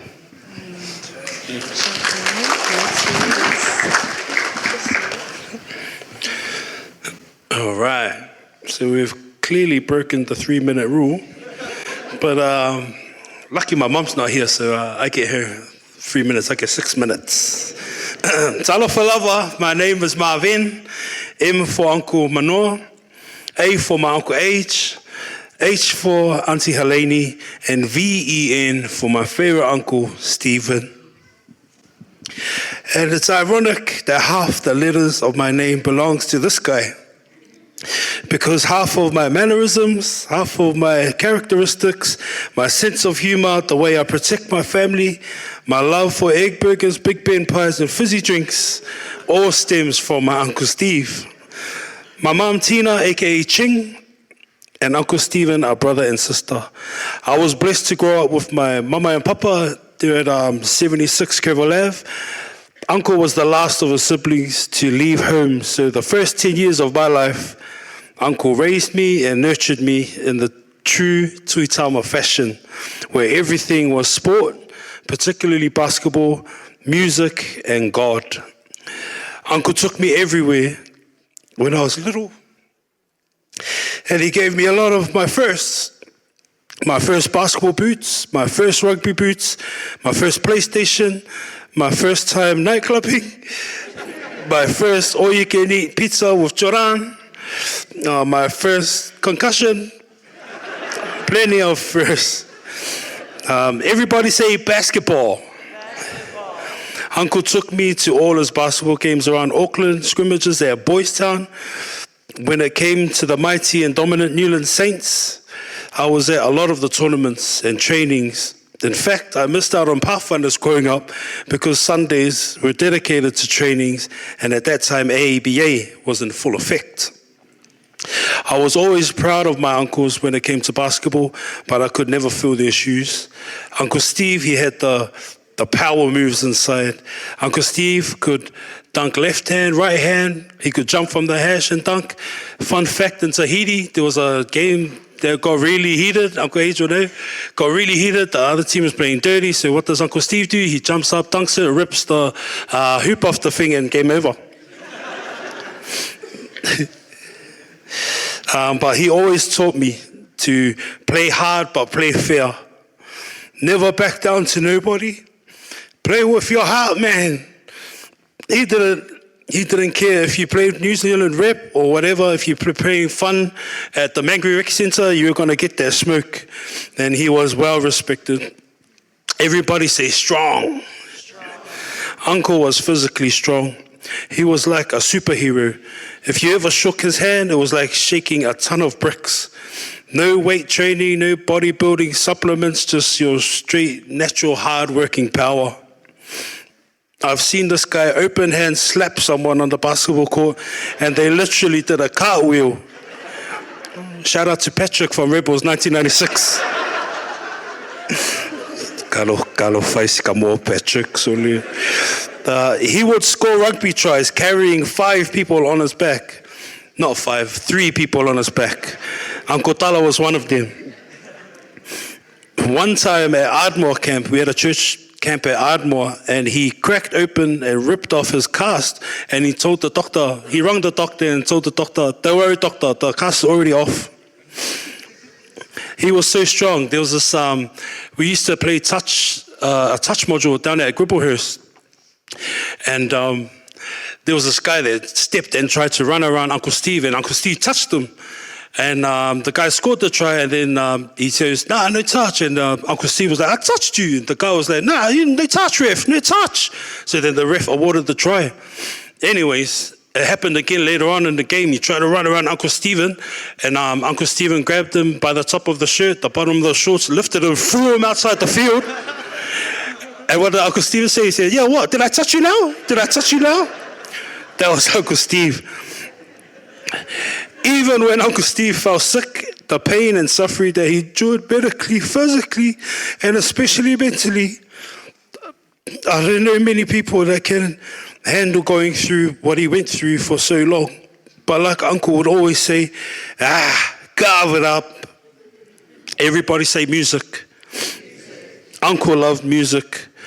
Church choir, youth choir, bell choir, quartets, church missions, weddings, birthdays, family funerals, gatherings, even just a casual jam at home. Uncle would make us belt out songs even when I didn't feel like singing. He taught/forced me to learn the song more than words, and that song still haunts me till this day. Uncle loved to play the bull, the trumpet. Faniel, give me your glasses, bro. He loved to play the trumpet.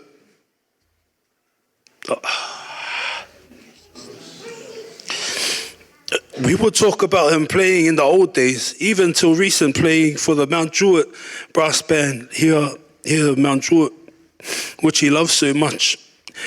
He also was my favorite conductor, as he was a spitting image of my papa. Only he was 6'3" and was 140 kgs. The miracles he pulled off with the Marylands Samoan church choir, and believe me, when you see that, it was a miracle what he pulled off at that choir. Uncle was so passionate and loved conducting and just living that choir life. It was very nostalgic for him. Sorry, I'm trying to read this fast because my 6 minutes is running out. Uncle, thank you. I don't need to say thank you. I've already had my one-on-one with you and told you how I felt and how thankful and grateful I am for you and what you've done for me. Always loving me, supporting me, never judging me. Actually, you really did judge me and told me to my face, but I knew it was coming from a place of love. Always love you, Uncle. To Auntie, Reese, Brookie, Abby, Faniel, and all the beautiful kids, thank you for carrying and loving on my uncle from the very beginning all the way to the end. Uncle may be gone, but I'll be here always. We will be here always for you guys. We love you. My kids are going to end our Moimoi with a song, so have a seat, mate. Fast.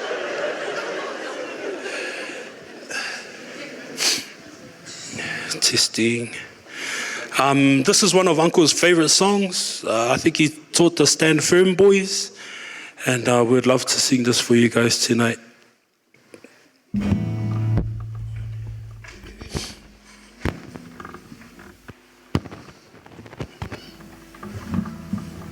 Thank you, Trix.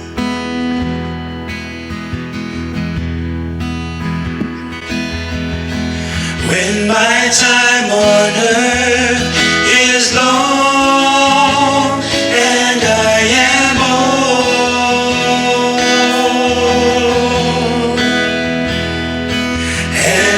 see God's people dying, I want to help them.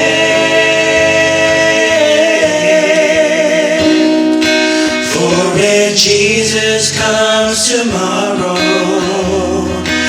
we will have just one more day.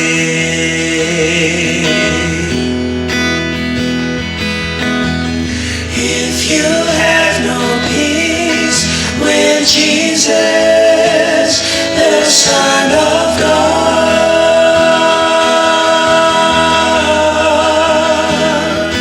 then your angels must be crying, his heart is broken.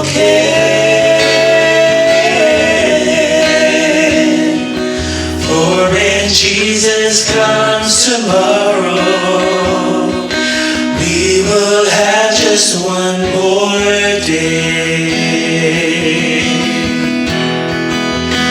One more day to separate the world. One more day, then time shall be no longer. One day late for me to show you. One day late for you to listen. And when he comes, there'll be no warning.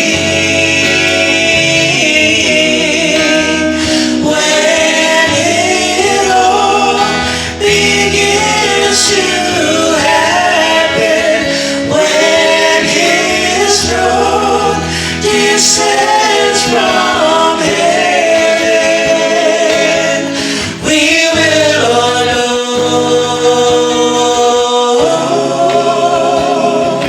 that we'll have one more day.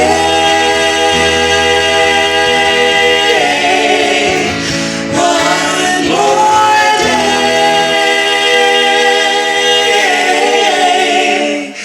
One more day.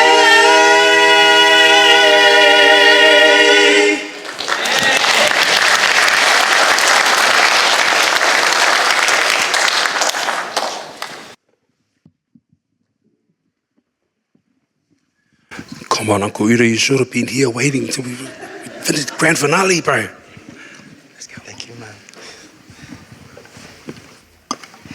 I'm actually grateful I don't have gout because I probably would have lost about 40 seconds coming up there. Look, thank you, Maria and Age and the kids and Tina online. Ching, as Stephen affectionately called his dear sister. Look, I think with this whole 3-minute thing, Maria texted me, make sure all the boys are keeping it tight along the way. And I went, oh, this is going to be a tough one. So I said, I used a bit of AI this afternoon and I just put my prompts in there and I just said, summarise this, condense it to 3 minutes. You'd be surprised what it said. It said, tell Maria you're joking.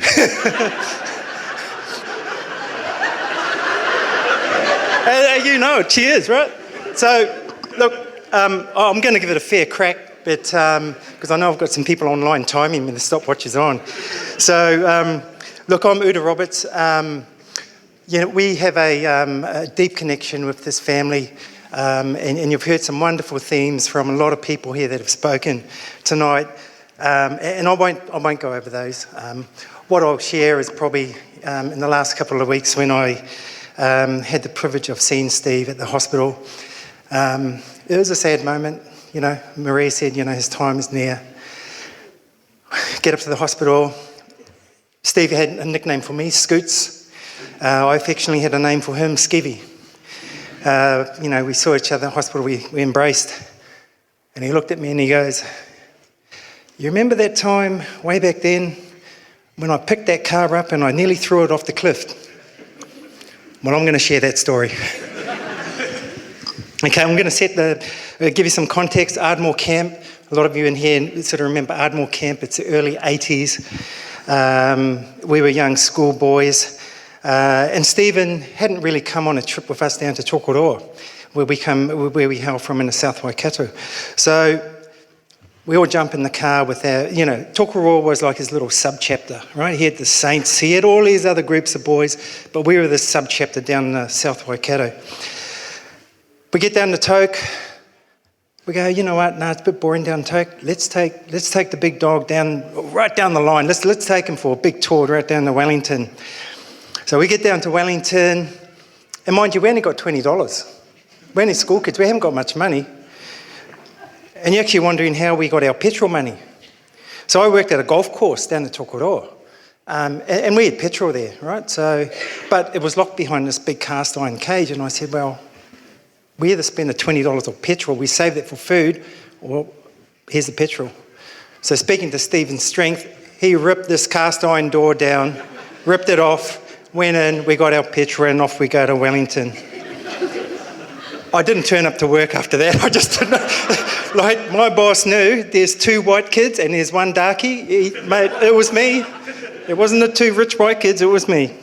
All right, so I left my job. We get down to Wellington and, we go, okay, we know a few good places down here, Courtney Place, and, there's a few nice little night spots down there. And Stephen wasn't a nightclubber. No, he wasn't. But we wanted to show him, he was our man. And we go into this nightclub and he goes, Scoots, he goes, those 2 boys over there doing those Michael Jackson moves, hey, they're from camp. I said, yeah, of course, Pastor Luluwai, Pastor Barnapa, Isaleli Saluni, Francisi Pule, they even had the white glove on, remember the peak of Michael Jackson. Oh my gosh, it was like a youth rally. Yeah, we just come from big camp and a week later we had a youth rally again. Overkill. So, as the night goes on, we're having a good time and Skivvy goes, Scoots, where are we staying tonight? And I said, I don't know what $20 is going to get us, but I said, Steve, I know Wellingtonians, they're very hospitable people, and I'm sure in this establishment we're going to meet a really, really nice person that will take us home. Sure enough, we meet this lady, Maria. Actually, it wasn't you, Maria. Sorry. When I think of nice people, you come to mind, and you're from Wellington, right? Yeah, okay. So she invited us back to her house, 6 of us boys, and she had a flatmate, and she let us stay there. And if you remember, in the early 80s, Stephen had his knee reconstruction, and he was rehabbing from that. So we all sort of scattered around the lounge and we're trying to get comfortable, and we give Stephen the big couch, but he just couldn't get comfortable. So one of the boys said, no, Stephen needs a proper bed. So I went, okay. So I sheepishly went over to this lady's door, knock, knock. And she was Palangi, so I said, Belinda. Well, that's the only Palangi I know. I've gone, Belinda, you know the big fella? We need to rearrange the bedding here. Like, he's rehabbing with his knee, and, like I said, Wellingtonian people are really hospitable. So this wonderful lady let Steve have the bed, and actually I jumped in the bed with Steve as well. A few of us, so there were 3 of us in this bed, and, we had a place to stay. Anyway, that was just a quick trip down to Wellington, and on the way home we've got to get back to Auckland and take Steve back, right? We still only got $20. We stopped to get petrol. And back in the day, there was this whole payment type, which was called lay-by. So we used to lay-by our petrol. We just hadn't gone back to finish those payments off. So, Steve would... I think he took that payment type back up to the Newland St. boys, the Stand Firm boys. I think they were lay-buying petrol for quite some time after that. Anyway, that's just a really brief, really good sort of memory that Steve brought up. And you're probably wondering, where does he throw the car off the cliff? Well, my 3 minutes is up. And if you want to hear about him throwing the car off the cliff, then there was actually a court case after that. Hit me up after this, all right? But in all seriousness, look, I think if I look back at the early 80s, Look, if you were a young boy in Auckland, in Tokoroa, in Wellington, anywhere in New Zealand, you know, if you had vulnerabilities, if you had some sort of awkwardness, you couldn't find your footing in your family or in your church or in your community, Steve was our guy. Steve was our guy. He could feel it, he could sense it, and he would just sweep you up. And he gave you this safe place. He gave you a fun place. You know, Steve empowered many of these men here in this church and online to be just better humans, right? He just instilled such great confidence. You know, and a part of that is with me, a part of that is with a lot of us here. So Steve, you know, strangely, I'm going to miss coming to C5 at Blacktown Hospital. I enjoyed coming there because I could see your strength. I thought you would live there for as long as you chose to live there. You had incredible strength between your ears and obviously the physical strength. So also, rest easy, rest in peace. We will miss you. And I know there's a really strong foundation in this church that we will be reunited. And hopefully if that materialises and I get there, I'll bring the $20 and we ride again. Thank you. Thank you, Uncle Ura. Just before Uncle Age family comes up, we've just got an announcement that a car needs to be, it's been stolen, BHC 227. BHC 227 has just been stolen, so if you can please go quickly and move your car. I thought I said stolen, make it move faster, but yes, please, sorry, if you can move your car ASAP. Thank you. Thanks, man. Just before my family gets here, I think we all need to stand up and have a stretch. So everybody stand up and turn to the person next to you and tell them your relationship with Stephen while my family comes up.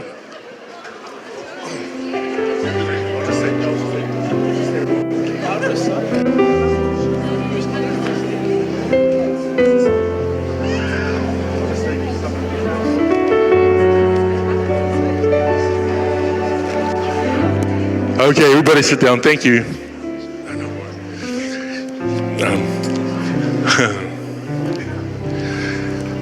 Ia mumo lava si ia le vingo le kua whawhatai tu le tua o mausaka ku mawhatanga fia a vi lau leo masui I loko mā ngumia Malepule Faiese Tuitama maloki ngā Helen Tuitama malo siblings Tina Tuitama Moiava ma Tony Marvin, Darcy, ma Stephen,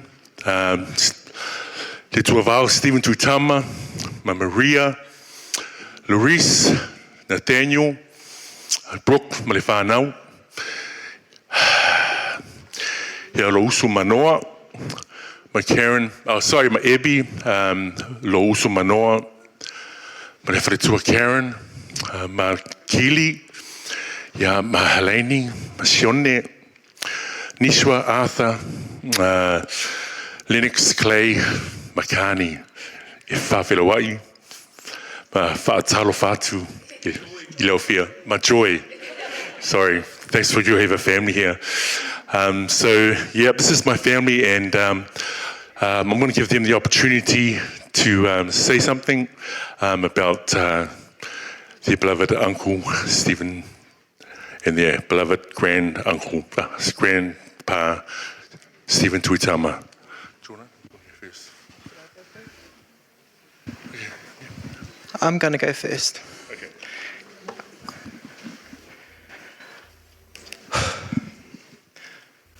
Kia ora koutou, my name's Eleni Sykes.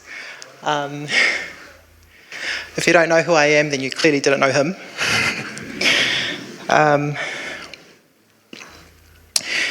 My uncle wasn't the type to crack jokes trying to entertain everyone. He was more the type to mock, prank and laugh at you for his own entertainment. If he liked you, you were probably getting roasted, but behind all of that was one of the biggest hearts. He wasn't overly emotional or deep with his words with me, but I always knew where I stood with him. If he loved you, you felt it. Uncle Stephen was a bit of a rumbler back in the day. I think half of the family stories somehow involve him either arguing, laughing at someone, or nearly fighting someone, probably all three at once. But that was part of what made him who he was, fiercely protective, loyal to his family, and never the type to stand by quietly if something wasn't right. As a kid, I remember him as loud, solid, big and warm, and always around family. The type of uncle whose presence filled the room. He definitely had a soft spot for the oldest kids in the family. He'd come back home to New Zealand and the older cousins would get all the cool shoes and all the gears, and us younger ones would get $20. But honestly, when you're a kid, $20 felt like $1 million back then. And that happened every visit without fail. That was just him, always wanting to give something, always thinking about family. As I got older, even when life got busy and distance happened, that connection never disappeared between me and Uncle. When I started playing women's gridiron, he gave me the nickname. I finally got a nickname, and I only recently got that nickname, and it was Pusaisa, and it means the fridge. The fridge, because he said I was big and full of food. But I'm grateful that I have that nickname. I low-key was proud. It was almost like a badge of honor, because everyone else had nicknames, and I only just got it.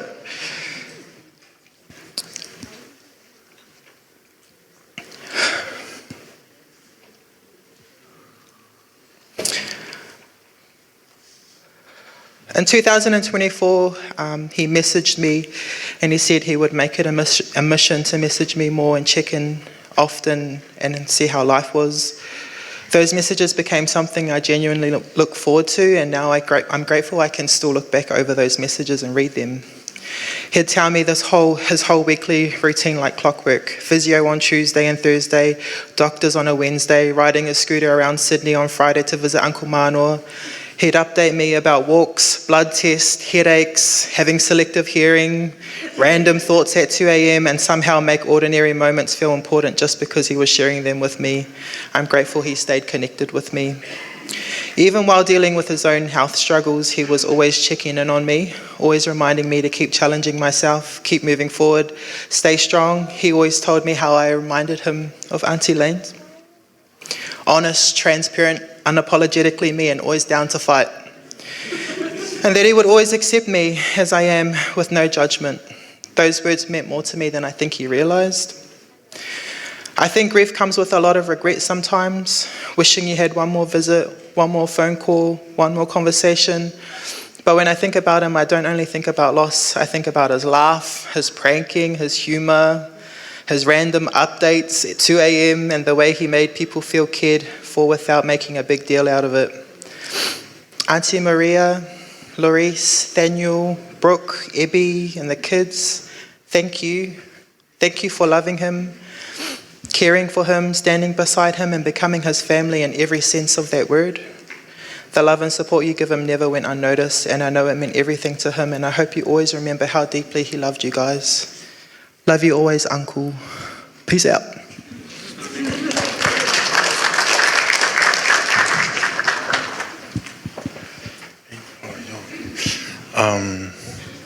O tēnā koutou katoa, huhu mai nei tēnei wā, ngā mihi kia koutou katoa. For those who don't know me, my name's Jordan, or Geordie, as my family know me. I prepared something because I also heard the crack of the whip from Auntie Maria.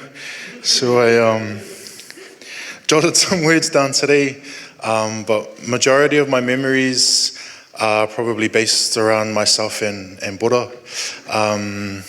A lot of them to do with Uncle Stephen, because I don't know where my parents were, but I got dropped off to Greville. But spent many a weekends and many a school holidays at Greville Ave with my grandparents, attending Newland, Samoan Seventh-day Adventist Church, and getting bullied by my big cousin Buddha. But then Uncle Stephen bullying us. He had a bald head from far out, as far as I can remember, but he had like a little jara bar at the back of his head. I know some of you Samoans got those too, but he's got a little jara bar in the back there, and it's like filled with hair. And I remember him threatening Marvin's life if he cut him with the razor, while Marvin was shaving the hair and I was holding the jarapa open. It was, just fond memories like that were quite special to me, weirdly. But yeah, there's also the infamous 2-on-2 basketball games between Marvin and I and my late Uncle Mano and now my Uncle Stephen. For all our family that were there to witness, I'm really disappointed that none of you jumped in and helped us, because we physically got a hiding, and we really needed referees that game. And I feel like we were cheated, brother, like straight up. A lot of the memories to do with movies, food related. I think my life was threatened when we were at Pizza Hut, all you can eat, and we weren't to waste any of Uncle's money, so we had to eat as much as we could, and we actually started spewing up in the restaurant, and we were spewing all the way to the car. And I'm pretty sure, did you get a hiding for that? Yeah, Marv got a hiding. Not me though, yeah. But that was a recurring theme with Uncle. Marv getting a hiding, not me. Shot, brother. Thanks, brother. But yeah, I did, I went off track. So I know that grief can make us focus on the loss of loved ones, and I guess for me, I just wanted to remember the impact that Uncle had on my life. When I was reflecting, I didn't actually realize how real similar me and Uncle Stephen were in a lot of ways. So I wanted to share a little bit about that.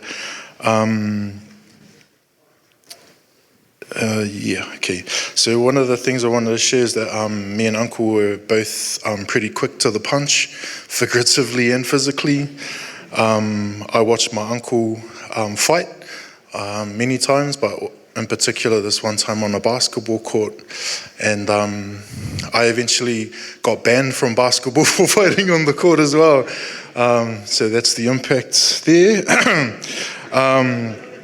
I remember one Sabbath from Newland church, we were going back to Tat North, and I think in like Glendine there was a car, it was on its side for some reason, and I was in the back seat, and my uncle told me to wait there, and he got out and single-handedly like lifted the car and put it back on its 4 wheels again.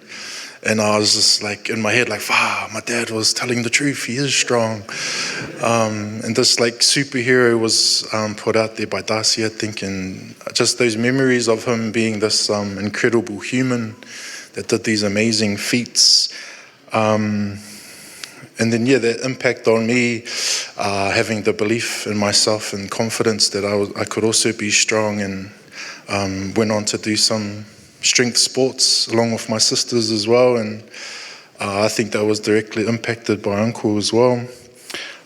He was quite a larrikin, as Kazi Gideon talked about, a bit of a prankster. I think we were at Kalio's house in Mangere for like a Saints campaign leading up to Queen's birthday weekend.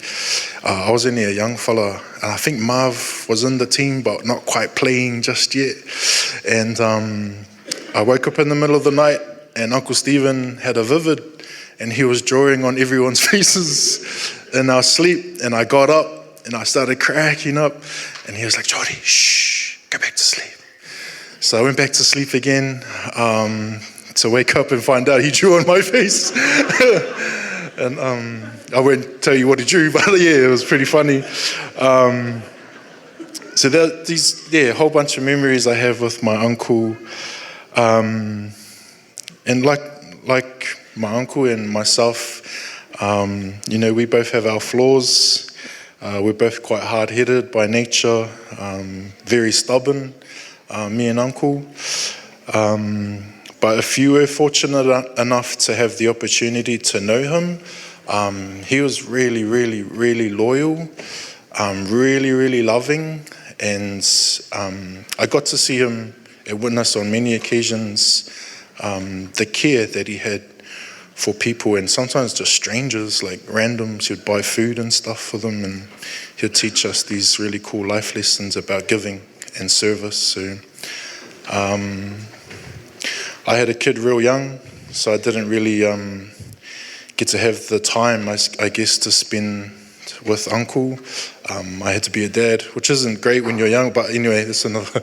I was really busy with stuff and had responsibilities, so I guess I'll just encourage people out there to spend time with your elders, your loved ones, and while you do, have them here with you. Oh, I've got background music. Okay, I better move on. Thank you. Kia ora.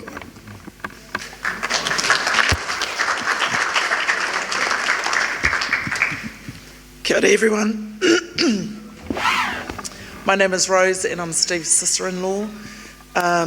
Before Sydney, there was New Zealand, and I just wanted to share a little bit of a memory about my relationship with him and how he was as a brother-in-law and actually as an uncle when these guys were babies. So before there was Messenger and Facebook and all the social media that you've got now, there was Steve who would get in the car in Auckland and drive all the way down to a little town called Tuakau, and it wouldn't be unusual to find him standing in our garden looking through our bedroom window at 1 o'clock in the morning. And that happened often. This wasn't a one-off, this happened often, and it was because, Steve, what are you doing here? Are you hungry? Do you want to eat? Always. Of course he wanted to eat. Even though he ate all the way down, he stopped at the gas stations and everything. But what he was coming for was to check on us to see if we were okay. We hadn't made any phone calls or checked in back home. He wanted to see if the kids were okay as well. And that's the sort of guy that he was. When we used to come to Sydney back in the early days, I hadn't been often, but when we did, it was something we really looked forward to. Why? Because we knew that Stephen, Manoa and Bruce were going to take care of us and we were going to have a good time. And it didn't matter whose house we stayed at, all the way from Toongabbie to all around Sydney. I feel like he's lived everywhere actually in Sydney. Whether it be at Manoa's, whether it be at Stephen's place, that we were all going to be together at some point in time, either dragging Keely around as a baby, not telling Karen about those things, but dragging her around for hours on end. But I felt safe coming to Sydney because I knew he was going to look after us, and I knew I was going to have a good time with those boys. And I really, my heart goes out to you, Maria, and the family. It still feels quite surreal, actually. And, my heart goes out to the wider family because there's been multiple losses in such a short period of time. So, I just want to acknowledge that. Love Stephen, love the family, here for you if you need. And so, love you, Steve. I'm going to let my family sit down soon and just have Jordan, Man and Lenny stay up. But before they go, this is Sophia, this is Frankie, after my dad Frank, this is Adriana, Rose, better mention Rose, this is Josh, and this is my other grandson Kobe, so they can go sit down and Rose, if you want to... Yeah, okay. So, I'm really happy I had the opportunity to come over early before when Stephen was in palliative care, and we talked, and I said my piece then, and kulau le loku ma le awhia. I'm at peace, and I don't really have to share any of that, with you all. But my brother, I had a younger brother who was really chill, and I had an older brother that was really, really aggressive. So I was in the middle there. So I kind of picked up traits from both of them. So growing up, I was so proud of my brothers and my siblings. And Stephen, growing up at school, man, he was, how like these boys and then there's men's bodies.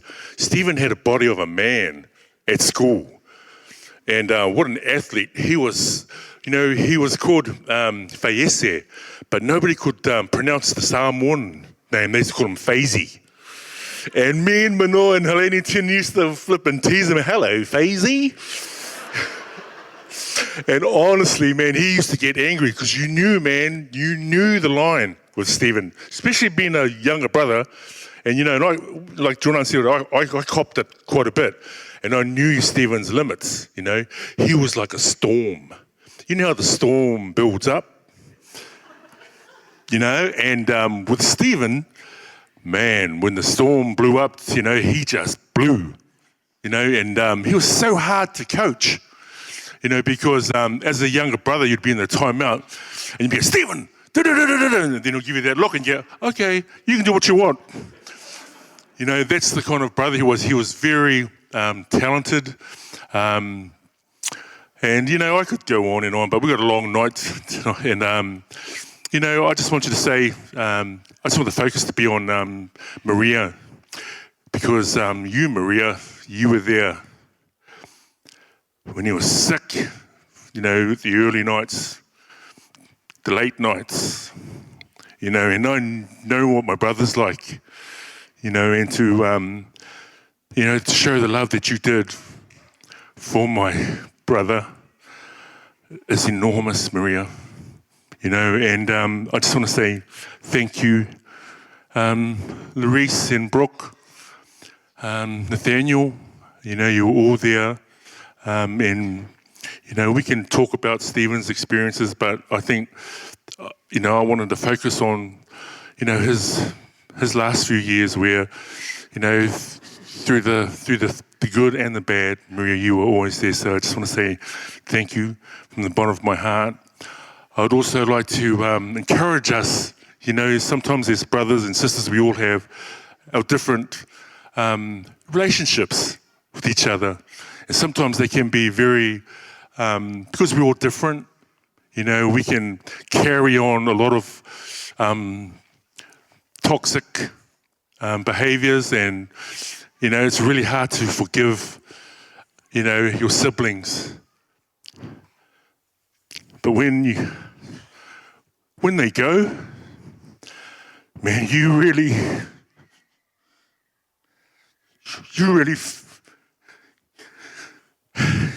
know they're not there. Manoa, Helene,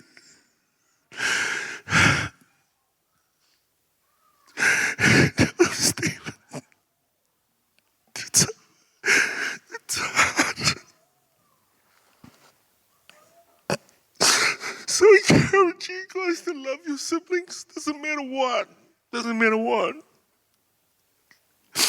Go to them and say that you love them. Because when they go,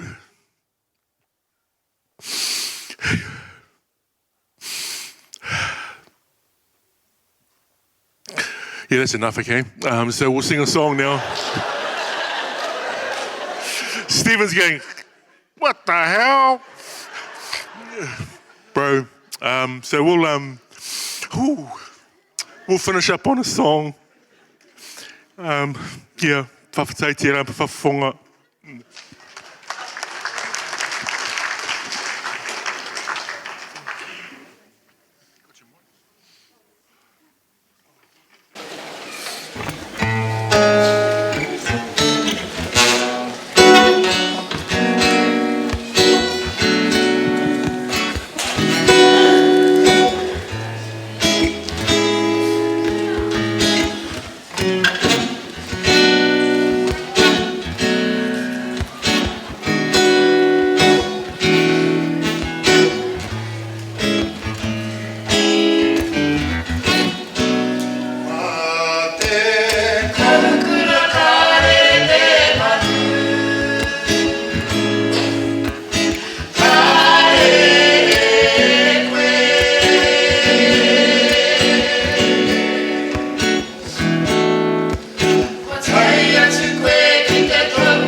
ausau.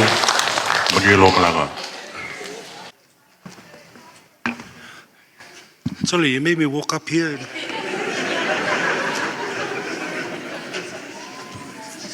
You can sit down. Oh, man. Well, Adrian outside was telling me not to make him cry, and then he leaves me with that, you know.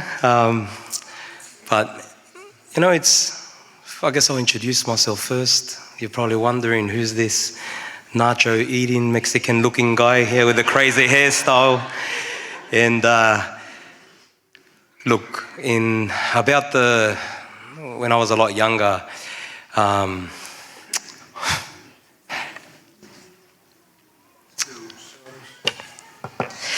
oh, bro, who's cutting onions in here? Yeah, so Big Steve came into our lives. He actually became a bus driver with my siblings.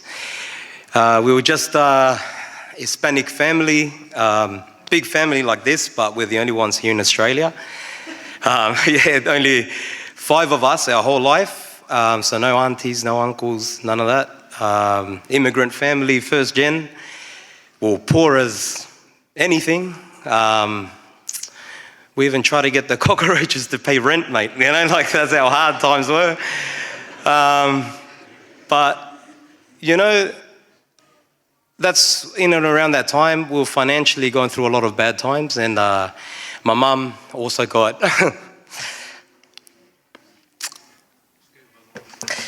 sick.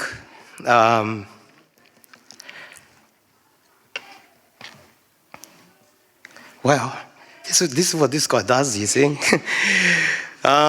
So when that happened, Big Steve came into our lives. We got a new bus driver, and I just remember thinking, whoa. Like, my parents were happy because the bus that they were paying for came with security for the first time ever, man. You know, and he's a big, big man, you know, and to me, Adrian and his siblings, they all remind me of him, you know, even Marvin, you know, he's got similar features of Big Steve every time I see you guys, you know, and on socials, and times he's shared stuff. And look, he was not only my bus driver, the relationship evolved. He had like a seat just for me. No one else was allowed to sit in it. My siblings, but we were all very special to him. Even all the kids on the bus used to buy us ice cream at the end of the year, sometimes McDonald's. I think he got in trouble by the school later, so he had to stop doing it. But, you know, that's who Big Steve was. But later we formed a bond, you know, and it became a lot more than just the bus driver.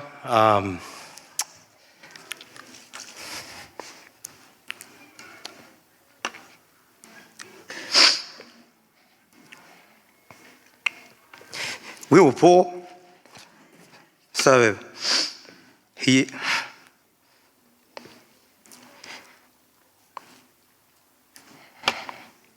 used to take us out to stuff we couldn't do, like the cinemas. He used to come eat with us at our house.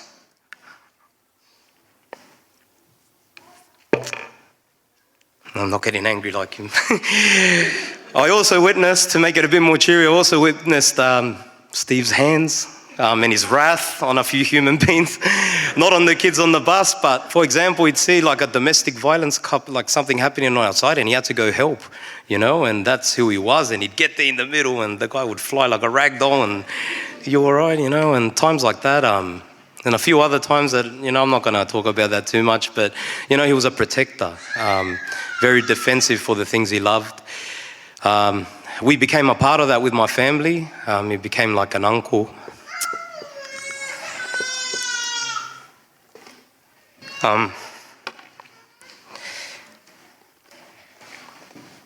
It's hard.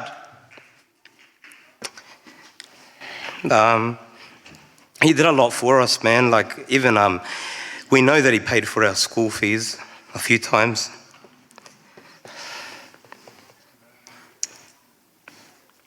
We used to sing. I was actually part of his life when he met Maria, you know, and formed a family with her. I was the secretary. He used to give me the phone, and I don't know, she didn't like me too much back then. But that happened for a while. He used to give me the phone and be like, talk to her, you know. I used to be there with the little arguments and the good times too, which were mainly good times, but you know, they had the little, you know, arguments, and he'd just, you know, put the burdens on me, man. I'm like, man, I'm 8, I'm like 9, 10 years old. But that's what he was like, you know. Like you guys said, everything you guys said, man, that's exactly who he was, a prankster, jokester, always music. My family sings. My brother and my dad are at the back there. We all sing in our family, and I think that's how we bonded so well. I became a bouncer because of him, you know, like later in my life.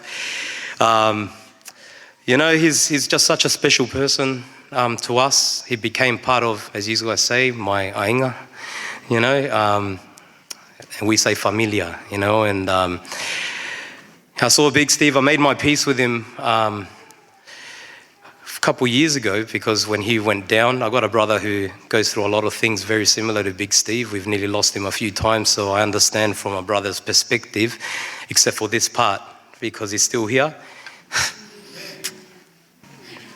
But Big Steve, man,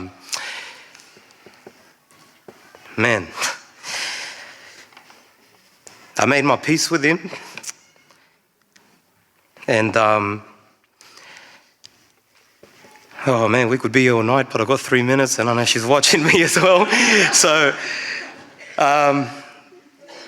look, he did a lot for my family. He was my family and our family. There was so much more I could say that he did for us. He came to church with us, to the Spanish church. I don't think these Hispanics have ever seen a human being that big walk through the doors, man, you know, like, they were looking like, man, who is this guy? And I was so proud, like telling everyone I got a Samoan uncle, you know, and we just knew him as Big Steve, you know, and we're talking with my brother just at the back there that, you know, we never got nicknames from him. He always called me by my full name, which is Roberto, you know. Most people call me Robbie or Robs or something else, but he called me Roberto my whole life. And, oh, this is the part, mate.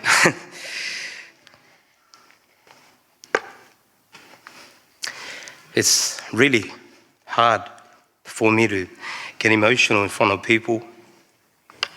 I don't like it. Which is why I nearly didn't make it.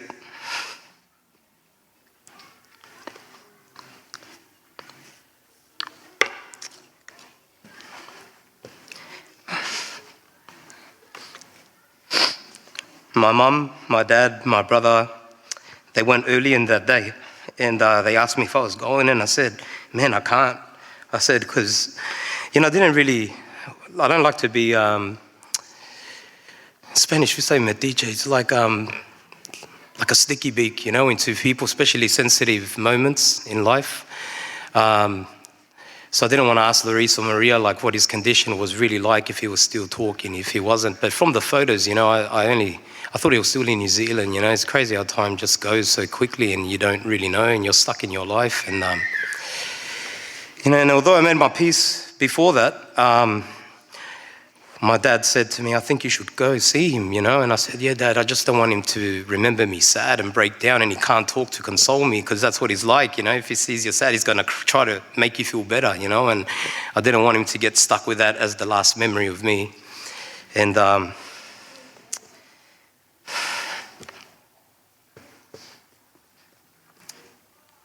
but when Maria and Doris let my dad film a video to send to me, and I saw he was still talking, I had to go.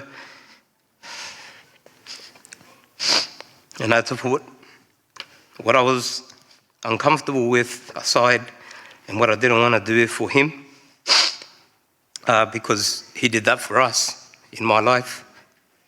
And oh man, the last, you know, I've carried a lot of boxes in my life, a lot of these, but this is even more than my own family, the heaviest.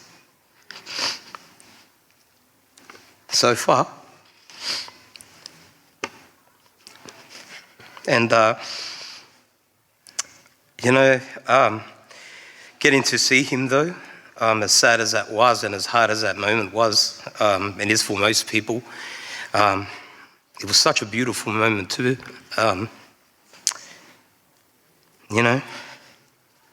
But man,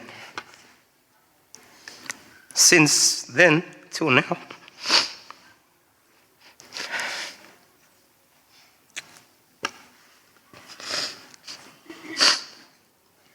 all I hear is the last things he was saying to me in my ear when I hugged him.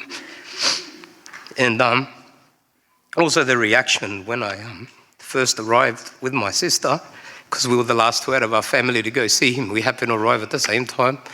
And, just his reaction, mate, he was so happy, even though he was so hurt. And without knowing he was going to go a day after, it's like we had just enough time to really make our peace, bring him a bit more happiness.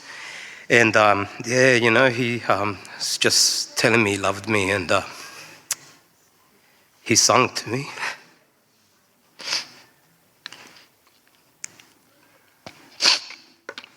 A song we made up together on the bus. And I feel like us turning up for him completed part of the puzzle in his last time, in his last little bit of life. And I don't regret that I went, or that I'm crying, because, I don't cry easy for people. My wife always says I have a heart of stone because she's watching all those movies and I'm just not reacting. And at funerals I never react, but it's different this time for me and my family. We lost someone who was us, and we're going to miss him. And thank you, Big Steve, for everything you did for us. And we love you. And just finally, I made a lot of mistakes in my life.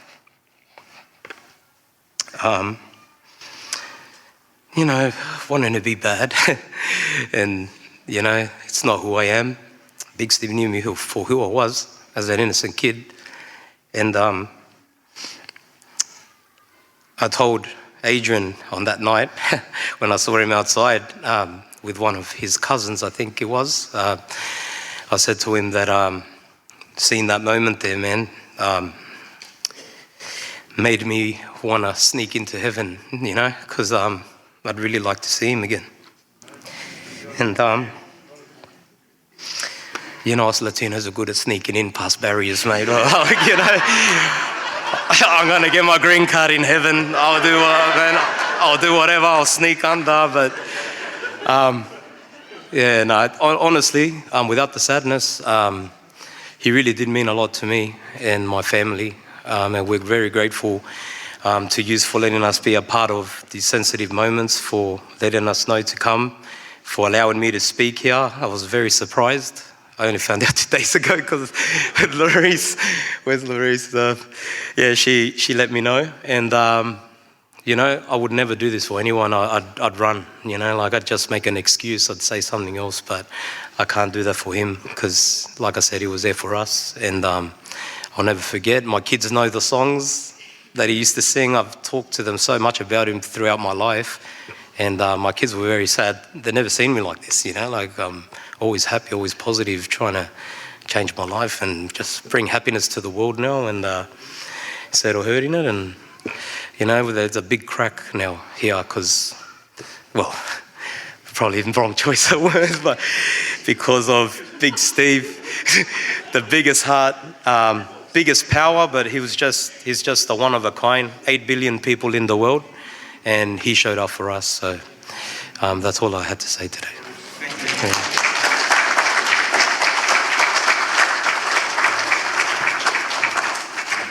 Thank you very much, Roberto. When I was in New Zealand, Uncle Steve used to always come and say, man, you should meet my boy Roberto, man. And like me being me, I used to get jealous. Well, I'm your boy, man. No. And then when I seen a photo of him, I was like, easy la lost the script photo. But then when I met him, it was like, oh, orale, vato, that's my man, ese. Yeah. Anyway, just an encouragement to keep the 3 minutes, please. My auntie hasn't stand up yet, so there must be some good speeches, but yes, 3 minutes. Thank you. Good evening, everyone. I'm Karen. I'm the wife of the late Mano Tuitama, Stephen's younger brother, and it's a pleasure to be able to speak tonight. And Auntie Maria, I think I'm going to be the favourite. It's definitely going to be under 3 minutes. It's hard to talk about someone that we miss this much, but it's impossible to remember Stephen without also smiling. Stephen had many gifts, which we've heard about tonight, and to me, one of the greatest gifts was his generosity and his big heart. And I can always remember Manoa saying, Karen, he's got a really big heart. He was generous with his time. He always made us feel welcome when we came to his home. We'd be greeted with a big smile and also a hearty laugh. He was generous in his love for his brother Manoa. When Manoa was unwell, Stephen was a regular visitor, often sitting in the hospital for the entire day. So I'd get there in the evening and Manoa would tell me, Stephen's been here, and words were not necessarily exchanged, but Manoa just loved knowing that his brother was there. Also forever etched in my mind will be the image of Stephen in his new wheels, his mobility scooter, and he'd often ride from his home in Marsden Park all the way along Richmond Road, Schofields Road, all the way to the Castlebrook Cemetery. I measured it today, I looked it up, it's 12 kilometres. So there he was in the blistering sun riding his scooter to go and see his brother, and he would just spend time there and then turn around and do it all again. So I just have such admiration for that. I've also got a lot of admiration for his resilience. Despite his circumstances, I was looking through some of the messages that I had from Stephen on my phone, and one of them jumped out at me, and it was this: you know me, Karen, endure the pain and keep moving forward. And I'll hold that one close. Thank you, Stephen, for the laughter, the lessons and the memories. We love you and we'll miss you.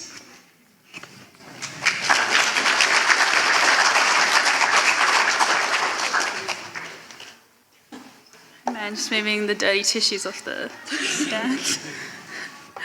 I'm Keely. I am Stephen's youngest niece. And growing up, I was quite lucky because I got to spend a lot of time with him and my Auntie Maria. They actually moved in with us for a little bit. So they were quite a big part of my life growing up. I spent lots of time at their Tuingabi house. I always say that's my favourite house. But I have a very fond memory of Uncle when he used to live with us. And we used to play this game where he would lift me into the air and he would declare me the princess of all the coloured people. Sorry, as in like the colours of the rainbow. So like the pink, the orange, the blue. And he would make me make these declarations to these people and to start these wars and to end these wars, and I loved doing it. He made me feel so special and so important.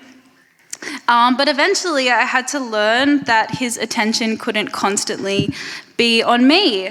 We had a new baby come into the family, and her name was Ebony. Ebony used to get all the cuddles, and I was in horror because I used to get all the attention. But in classic Uncle Stephen fashion, he made the new baby fun. We used to make up silly little songs about her that she would be so appalled to hear now. But yeah, I thought that was hilarious. And the thing about Uncle Stephen was that he made every family moment feel really memorable and really special. I still laugh thinking about the time we were going to the movies and the car was packed, but I was insistent that I had to come. So Uncle told me that I could come on one condition: if I laid on the floor of the car And I insisted that my cousin Stephen should be the one to lay on the floor, but he said that I could either suck it up or stay home. And so naturally I went and I laid on the floor. I know my mum would have been totally mortified if she knew that that had happened. You would think someone who drives trucks for a living would have a better idea of road safety, but I guess not. The first and only time I remember him getting angry at me was when I was running around Nathaniel's house and I knocked over a vase. And I totally got it. I had the shock of my life. I'd never seen him so angry at me, but I imagine that the other cousins had it a lot worse. I guess it's the perks of being the baby.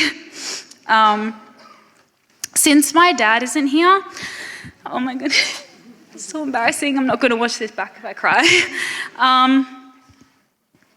Oh man, okay. Sorry. Okay. My dad adored him. He used to talk about him all the time.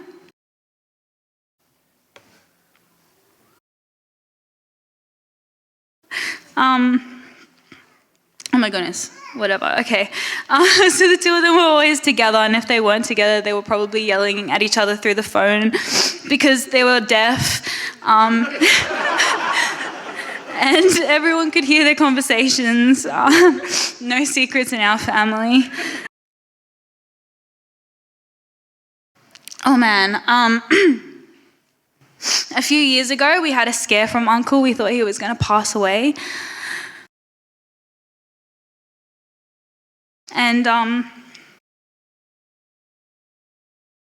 my dad, he turned to me in the car. And he said that he might lose his brother. And I'd never seen him so devastated.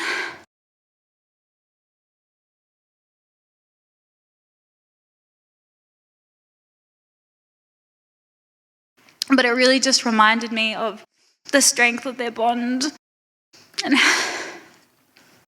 how much he loved his brother. And even when Dad passed away, the bond never disappeared. Uncle Stephen would show up to his grave in his little buggy, and I would see the photos. He used to watch Dad's funeral over and over again, and it really stayed with me. They had such a deep, loving and loyal relationship, and it felt like Dad was always with him. Anyways, yeah, that's part of what I'll miss the most. I'll miss him carrying Dad with him. And I'll miss the yelling and the laughing and the singing. What made the Tuitamas the Tuitamas. All right, I promise I'm almost done. I'm not going to sing a song, neither is my mum. But I organised a video. Oh, I know Auntie Tina's going to be like, oh, Keely, why didn't you sing? But I'm going to share a video with you. It's of Dad and Uncle, and they're actually singing right here. God bless us with music, and blessed us that we don't use mics to seem to have very loud voices.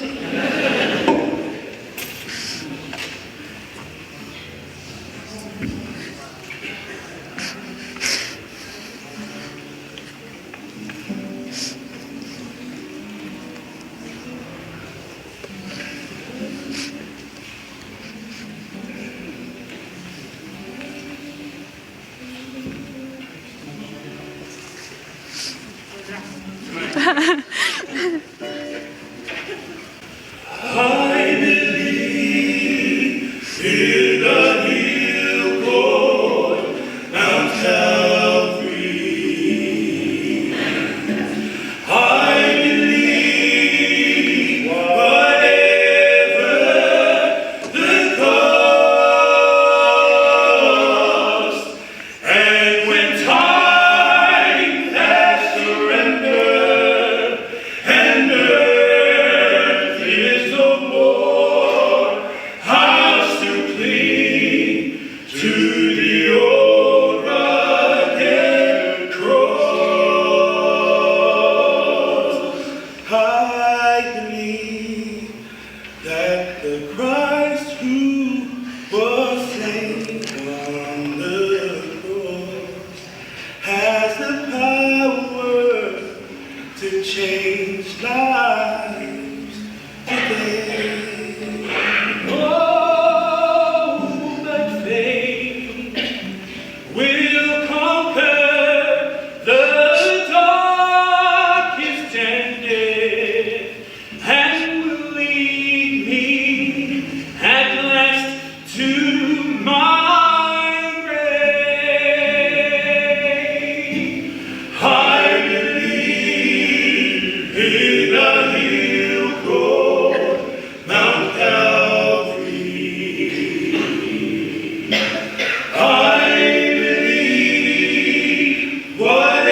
Thank you for letting us relive that horrible ending.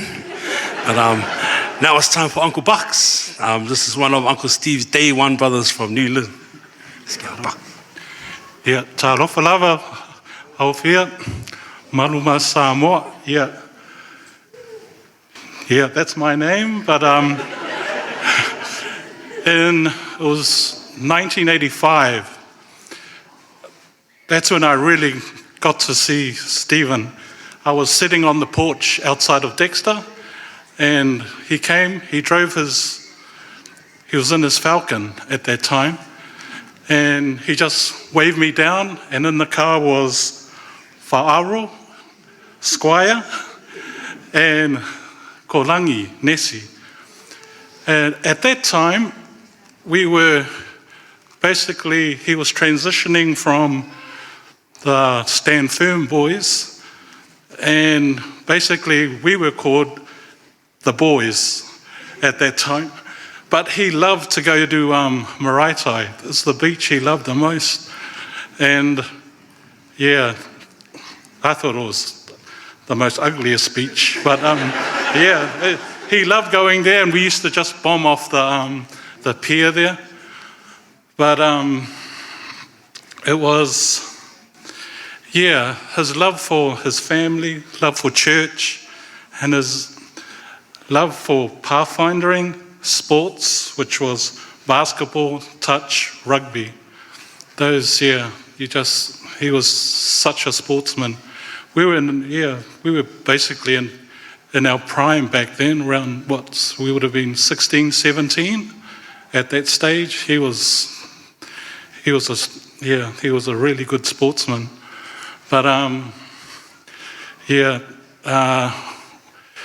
after trainings with either we would be at touch training with Tony or basketball training with AJ, and man, yeah, he loved his pies, all right. If you know Georgie pie back in those days, yeah, that's our favourite spot with Steve. We would go up to the drive-through, and yeah, we would order 25 pies, just the 6 of us.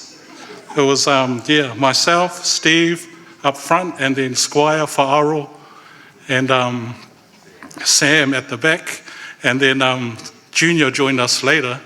But yeah, we would be, yeah, and the person in the booth would say, "How many pies?" And I go, 25, please. And then, yeah, we love those pies, Georgie pie.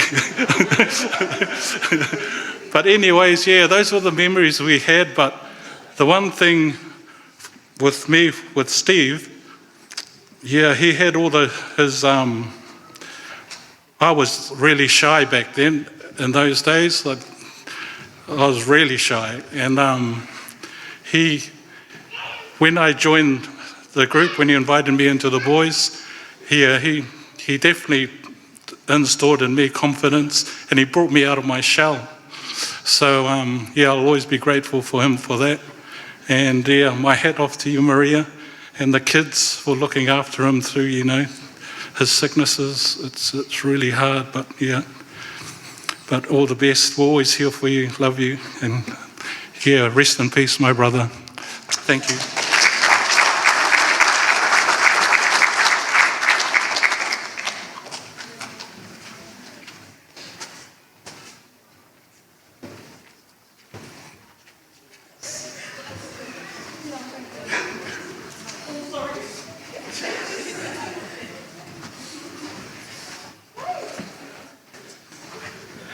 Hi everyone.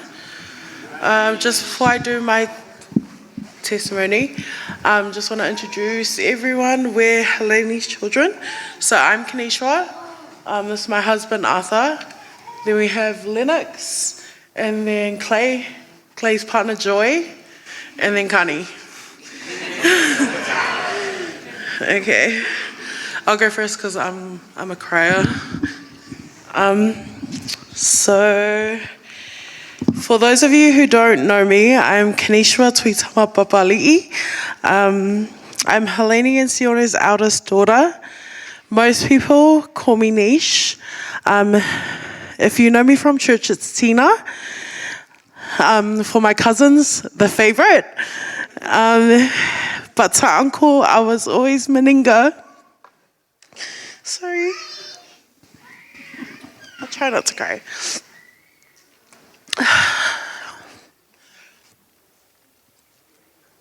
Growing up, Uncle would often come to New Zealand and would always stay with us at Kirrell. It was something we'd always look forward to because it meant movie nights, boysenberry ice cream, midnight trips to Haddad's, and endless fun. To me, Uncle was a selfless person who would give the shirt off his back and freeze so you could stay warm. He'd always take care of everyone, especially my mum, his baby sister, and would often ring her, usually around Friday, to tell her he'd sent her money just because. He was the best driver, the best ironer, a person who would tease you until you cry and then turn around and say, "Hey, stop being a suki papa." I'm sure that's why most of us nieces and nephews have thick skin. When Arthur came into our family, he made sure he earned his place. And when Arthur proposed, Uncle sent him a message and politely told him, "Meninga means so much to me. If you break her, I will break you." And it's safe to say that my husband is in one piece. When Uncle became sick, we were so happy to be able to give back to him and care for him just the way he did for us and our mum. I'm super grateful for that time that we got to spend with him. To Auntie, my cousins Reese, Brooke, Faniel, and Ebby, thank you for taking care of Uncle. Thank you for taking care of Uncle all these years and for bringing his home away from his other home. You were his pride and joy, especially his grandchildren. We love you all so much and we're here for you always.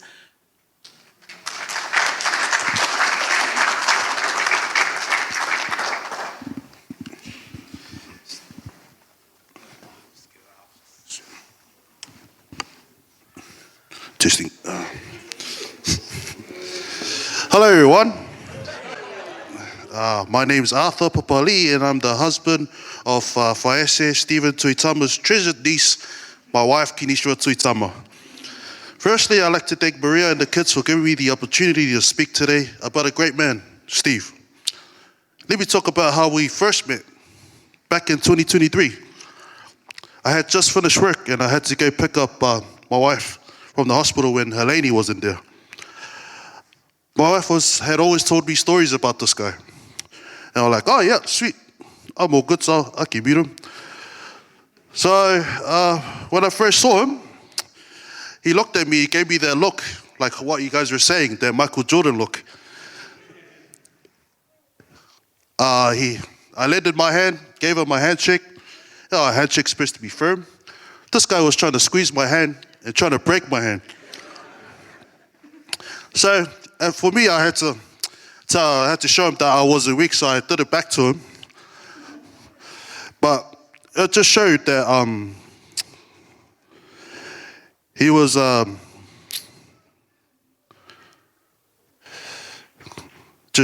was just letting me know that he was Nisha's protector, and yeah, he was a pretty strong guy for an old dude.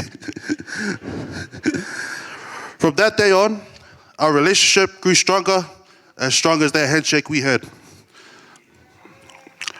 One of my fond memories with Steve was my first time in Australia, and we wanted to surprise him. It was my birthday as well. So we surprised him, and the look on his face was so happy. He was so happy, and I wonder if he was happy to see me too. But yeah, just like to thank you, Steve. Thank you for everything you've done for me. Thank you for taking me for a trip around Australia. my first time to Katoomba. That was a 2-hour trip. I convinced us it was a 10-minute drive. Thank you for your love and support for our wedding journey. It was sad that you couldn't be there in person, but your presence was definitely felt that day, especially when I heard that you were complaining on the live. Thank you for letting me spend time with you while you were in hospital back in New Zealand. The first thing I would ask Steve when I come to the hospital, Steve, do you want a massage? Straight away said yes. The sacrifices from the weekend sacrifice. Oh, okay. 3 minutes, sorry. I had too much to speak on, so I'm gonna cut it now. Yeah, heaps of memories, mate. But anyways, yeah. Pawhitai lava mo le whalongo mai. Yeah, manuelo malanga tātou ako pele. Rest peacefully, Stephen. We love you always. Bye.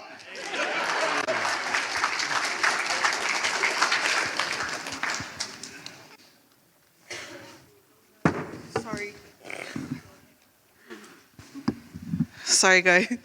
I'm really nervous. Hi, everyone. Nisha already introduced me. I'm Joy. I'm one of Uncle Stephen's bonus nieces.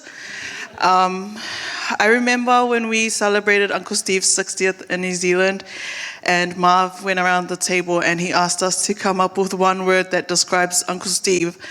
And I remember that day I said, "Oh, Uncle Steve, one word that describes you is cheeky." But looking back at it, I was just like, you know what? He's not cheeky. He wouldn't be cheeky if he wasn't so nosy. He wanted to know everything that was going on in my life. And whenever me and this guy were having a fight, he was always like, "What happened, Joy?" And I was like, "Bro, you're going to get us both in trouble here. He's going to yell at us both."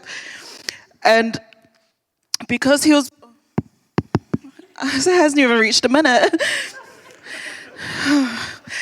Anyways, even when me and his so'o, Clay, would fight, when he was wanting to know every detail, there was one time when I jumped out of the car and I walked home and Uncle Steve was at home. That was my first mistake. I should have walked to my own house knowing that Uncle Steve was waiting for me, because as soon as I got home, he's like, "Joy, what are you doing here? I saw Clay arrive like 10 minutes ago and you just got here." And I was just like, "Oh, Uncle, leave me alone." And then the next day when we were at Stephen's grad, I put up in the car and he's like, "How'd you get here, Joy?" And I was like, "Oh, I drove." And he's like, "Oh, you didn't walk here?" I was like, "I'm so sick of you, Uncle." And that was our relationship. Anything he knew about me, he would use against me, just like Lenny said, for his own entertainment. But I loved it, and I loved Uncle. I never saw Uncle as just Clay's uncle. I saw him as my own. He always created a safe space for me to be myself. And yeah, just thank you for everything that you've done. And Auntie Maria, the kids and the grandbabies, we love you all. And yeah, thank you.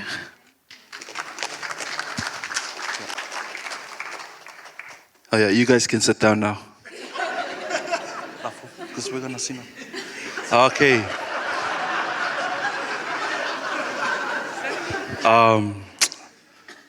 You know, these guys have said a lot of stuff, so I'll just share memories of myself and my uncle, stuff that hasn't been shared yet.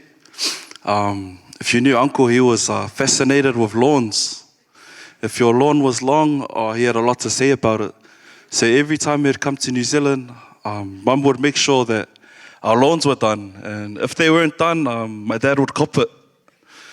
He'll be like, "Oh, Lenny, no men live here. Oh, Sione, Tonga doesn't have lawnmowers. Oh." And then he'd buy the lawnmower the next day, and me, Lennox, and Uncle would do the lawn the whole day. And yeah, those are memories that I'll cherish forever. Also, Uncle was a man of God. He joked around a lot, but when it came to worship, it wasn't a joke, eh? So I got to a point in life where I told my mum I didn't want to go to church anymore. I was about 19, 20, and I told her, I want to go play football or play league on Saturdays.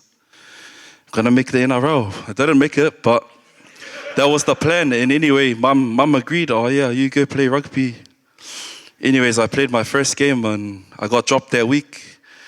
So I didn't tell mum I got dropped. I kept going on Saturday, mucking around, and then uncle managed to come back to New Zealand, and he told my mum, "Oh, where's Lennox and Clay? Why aren't they getting ready for church?" My mum told him, "Oh, my sons talked to me. They don't want to go to church anymore. That's just how it's gonna be." So anyways, uncle saw me that night and he said, "Oh, I understand. Your mom said you don't have to go to church anymore. That's all good. But when I come to New Zealand, you have to come to church." So that's the only times we went to church, when uncle was in New Zealand. And gotta be thankful for all the values uncle's instilled in me and the lessons I've learned.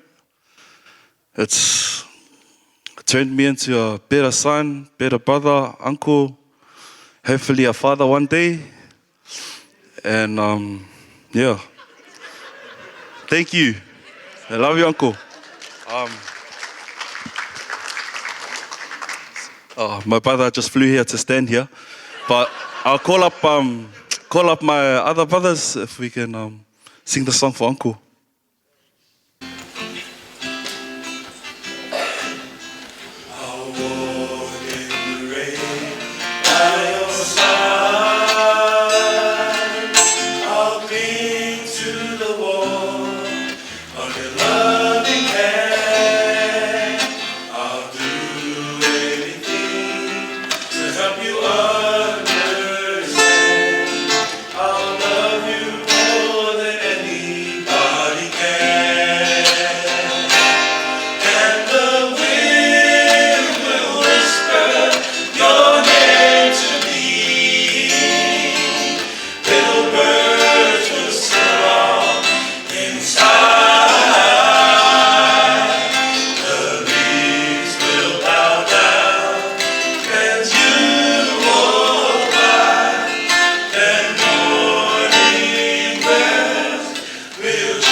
When you're feeling down, I'll kiss away the tears when you cry. I'll share with you all the happiness I found, a reflection of the love in your eyes.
Pe ona māsani ai, mumona,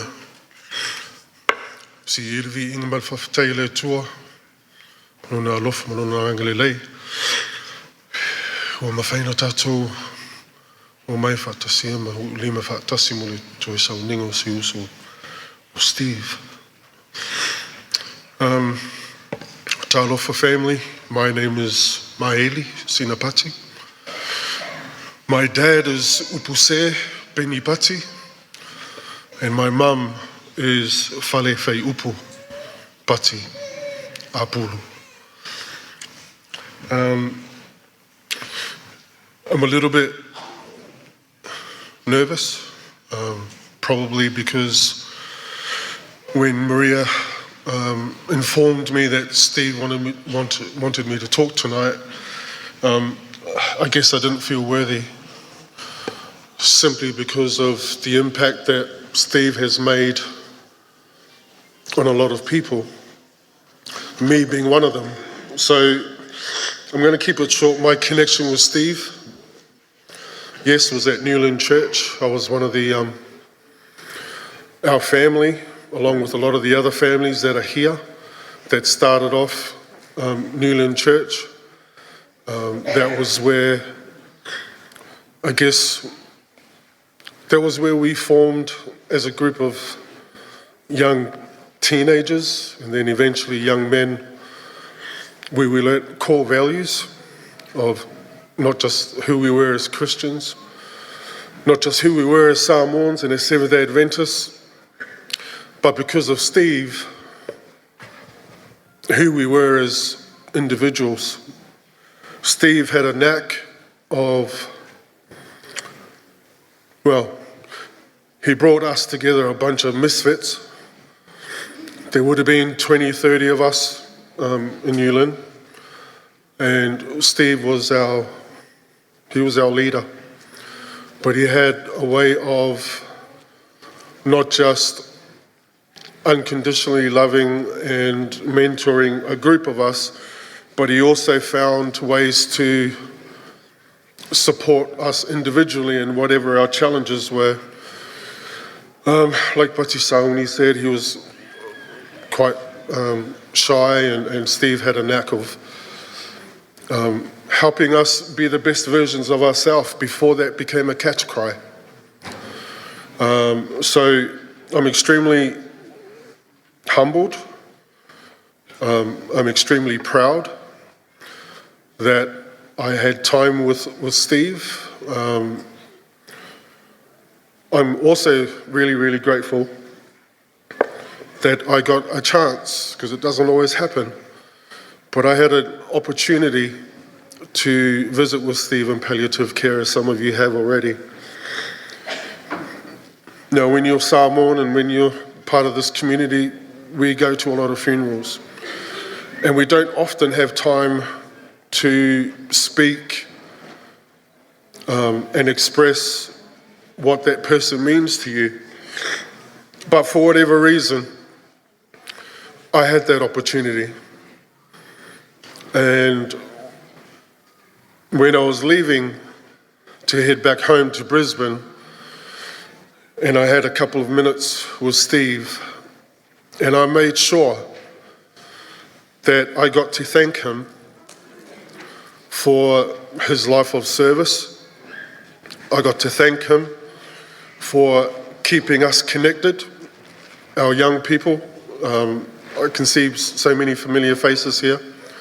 I got to thank him for always reminding me, in particular, that no matter where we go, no matter what we do, and no matter what room we're in, to always remember that our parents, the pioneers of our original community of Samoan SDA, that we are living their dreams.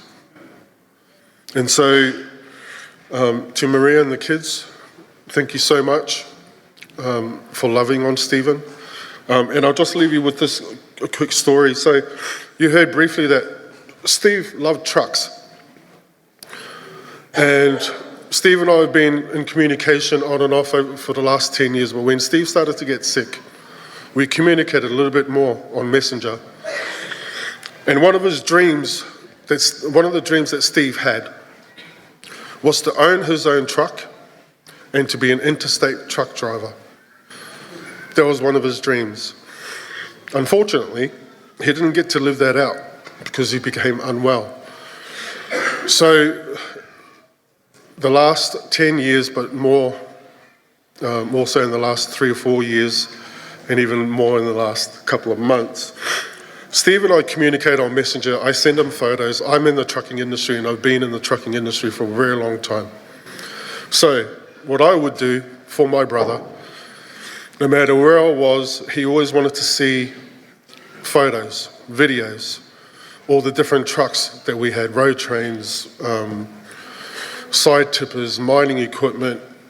I could be in Alice Springs, I could be in the outback, or I could be in all kinds of different places. And indirectly, I wanted to help him live his dream. And so I hope that the message and the thanks that I expressed to him at the palliative care, I just hope he knows that he's loved and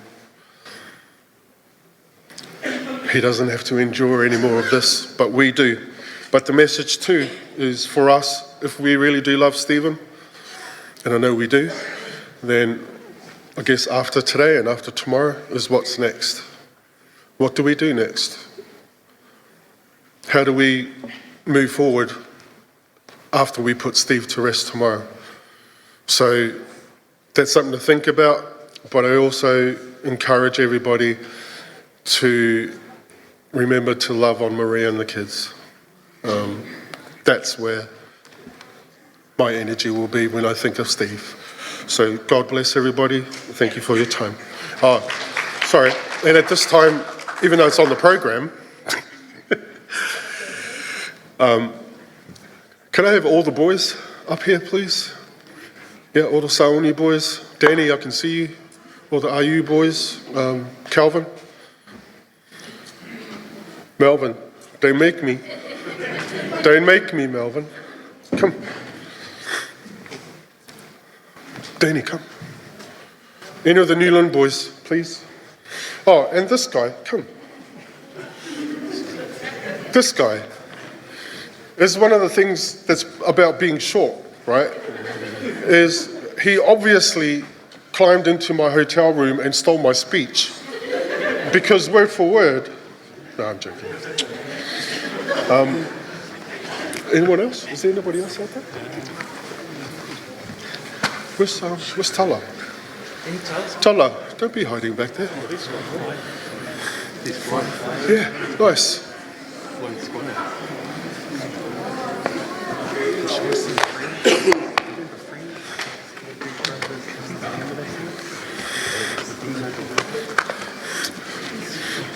Excuse me, this isn't a reunion, we're on the clock here. Come on. And I don't know how I ended up at the mic. Fefeau? Yeah. Oh, right. How can we forget Mr. Stowers?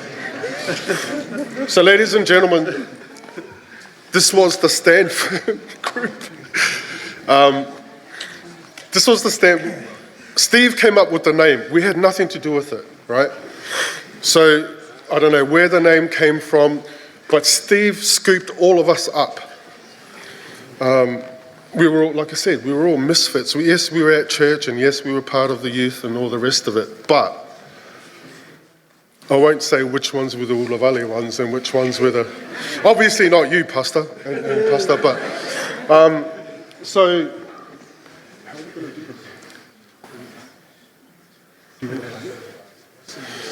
So I apologise. So my 3 minutes is up, so I'm good. But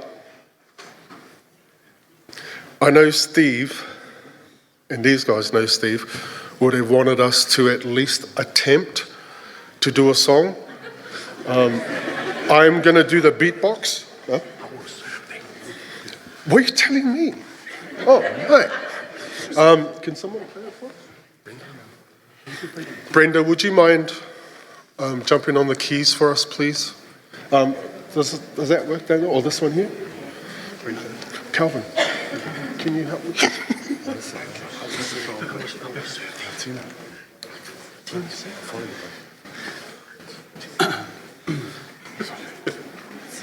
I think. I was serving.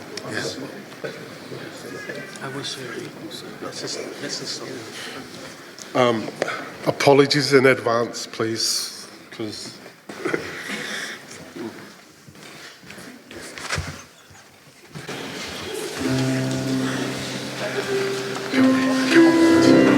Start us off and then we'll get it.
My husband was always about time, and he told me that his service was to be only 2 hours. And so the time was supposed to be from 6 to 8:30.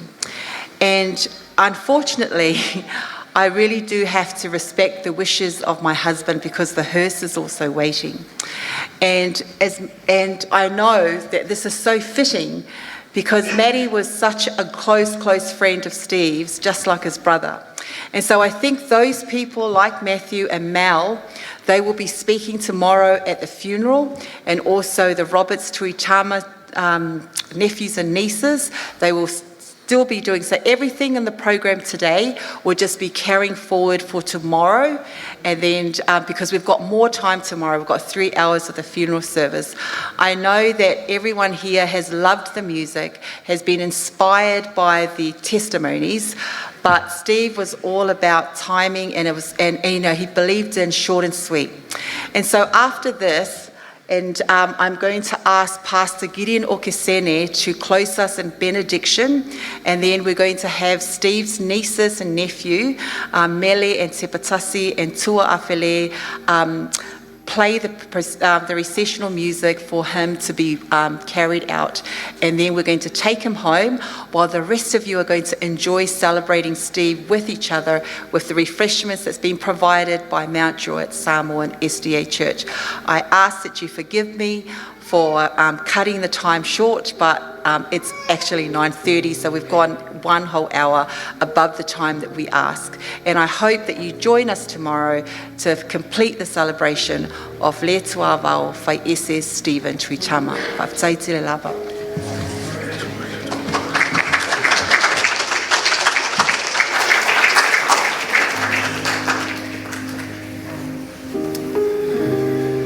I'd just like to ask everyone just to stand as we end with a word of prayer.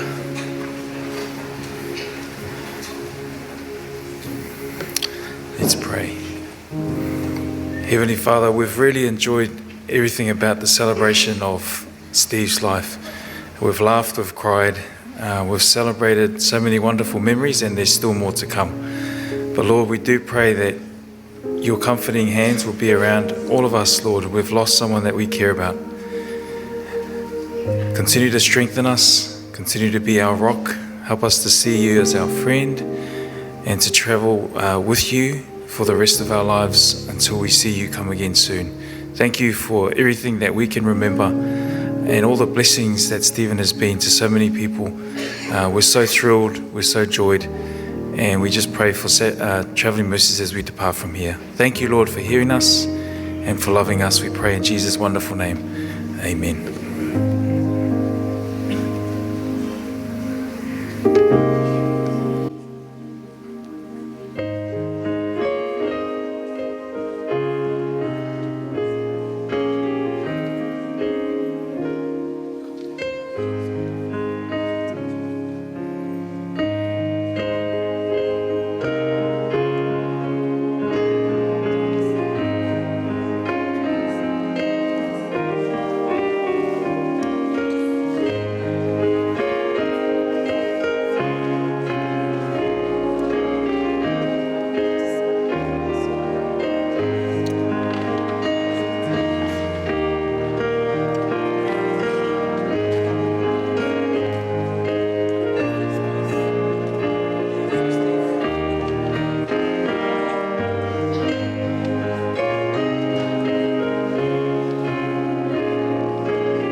Osana, Mavia, Lemesia.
atasi le foa foanga Fa'ato au le vao Tuai le pala pala Aono na lofa Wala e mea umalava O mai lea o le oti Ile le fa'auta uta Ulea lea tuai mea uma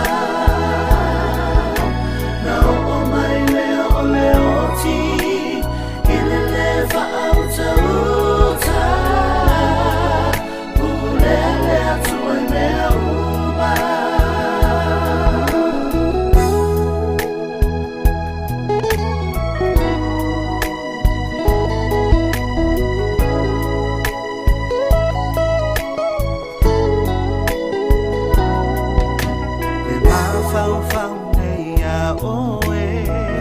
Hana me alofa Pule oe lau Lava fama sinonga E usita ile atua I hana fa ayunga Le hulua I tangata Nasi se le fama walunga Na o mai lea o le oti Ile le fa auta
Tai o le vasa O mai lea o le oti Ile le fa'auta uta Ulea lea tuai mea uma Na o mai lea o le oti Ile le fa'auta uta Ulea lea tuai mea uma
Latu and Paula doing the school.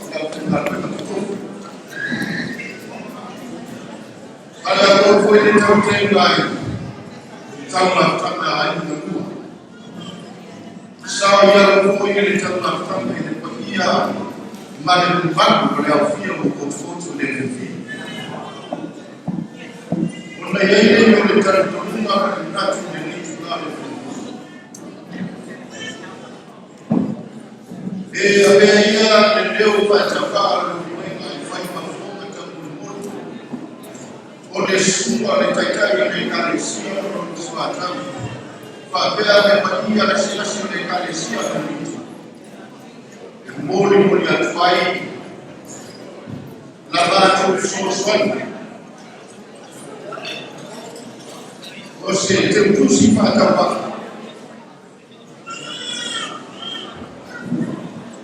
Moli atu ai. Alo whaanga pa.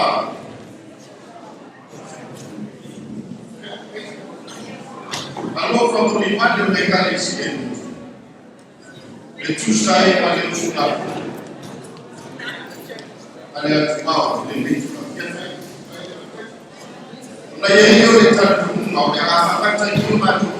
Fai no ko ko ila no pe na fana pe ko foi na. Da fe mal pe pa pesen ko io le tatu ko le. Ai pe non te le ina tu te ko tu yo le tatu ma fa. So i fu me me.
le fua le fokia. O le funga ngano le kua, e whaki atu mopo whai furu. Ai whawhekai uko le wheware koko ku whanongo ia. A pia e whakomoa, o wai whakawhakawhangani, whakawhakamaina ia. E ni umeo se whakawhakaranga na whikika le ufia ao le kare sina, keu na uwhawano. E kare sina manjue, o le atu whakaroa le suma whawhekaina. Le suma le whakua, le suma kai whakua. Suma kaulinga mo na whakua, e a komo mo na whakua. A meise maade na whakua, pio le kare sina. Papa me hago bien. O lava mua whaiake a mane kōri whahaki. A mane na mua whakoria. Mane koa. O whekai o ke uma mo kau whakaroka ka whakana. Te o mania o ke uma whaku. O mania na o manu sa kuri koa. O mania na kala o kusinoa. O mania na wina mani masanoa. O na o whoku mani mamu roki mani mamu. Kaya sa kong kako fai kalu kaya ko ya ko ya furuna na furua le kako ki fai ka fo kaya ka sa sa ko ya ko ka lua le kako fai ka fo kaya ko fa ka mo ka le ya ko ba kaya ni kaya ko se bo ka ya ke lu le ka ko pa na ko ka fo ko yo a lua o kaya e ka ska ko mo mo wa a fa kai le ko ya mo e foi fa me sila yo ba ko le sila ko mo wa usukia ya siwa tu watu walikuwa yani kuongoza para mama yakalifu na madaka kaya na fikra kwa Yesu ya pekee kwa yake o maya akufanya kana kwa kufakusa yeye kaya yakao para kaya wale kwa kama kwa uko kaka kuna fanya mambo mengine kwa unamuona sema siku ya kukuta ni sababu kwa kaya na kwa kaya ahora so kwa moja kufanya mambo tufakai kanisa basi kwa leo kanisa Kaya kaya fulani kakuka fapa mai alofagia le kosuma na fulani na kuwa kwa fulikuwa ni mamao na ndio ni maso ofoge fikia na mbeka sio kwa nasi na mama sana kwa bila yanga kusia kwa mambo ya kanisa au ofoge ndoro kwa pesa na fuwe na ndoro kwa fika ya mambo na kupenda na kwa mambo kuinua kanisa pale pale ifahamu mai kwa sikani kwa ni akakoka ape ni kama Kenya kufusia na kufa kama fara so ifua moja kwa moja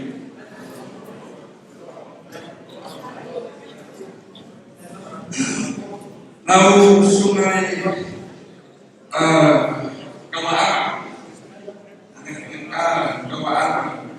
kama aina farafiki ya kutangua hiyo kwa sababu leo kujifahamu ala kai pau Mario le kanisia kai ba fa te ai mo le fo fa te le kanisia e fa kai kai ahora kai na fa ya ai ni ai o Steven wa na kanisia e fa ya fa kai ko ta ko ba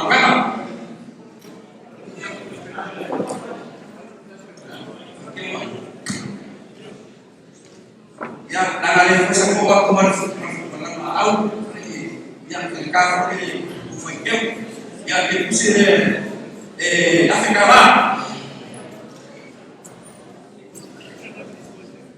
itu ya yang terkait dengan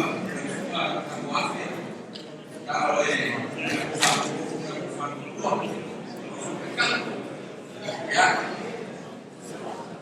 yang biar percobaan ya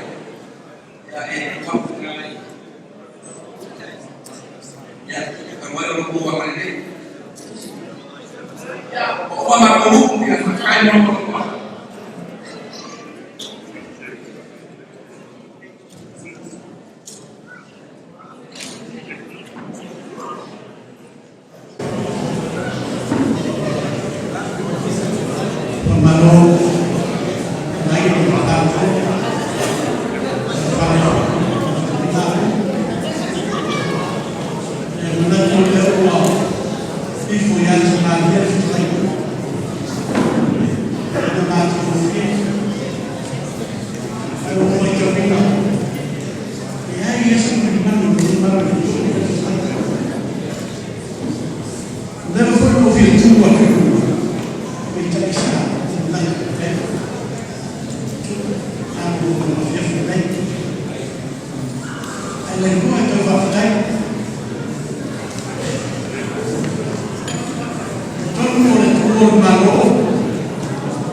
This is our prayer, also Lord, that we continue to uphold Maria and the family, and all those who are broken down at this special time. Please, Lord, may your Holy Spirit continue to bring them comfort and peace. We love you, Lord, and we pray this prayer in Jesus' name. Amen. Meu filho,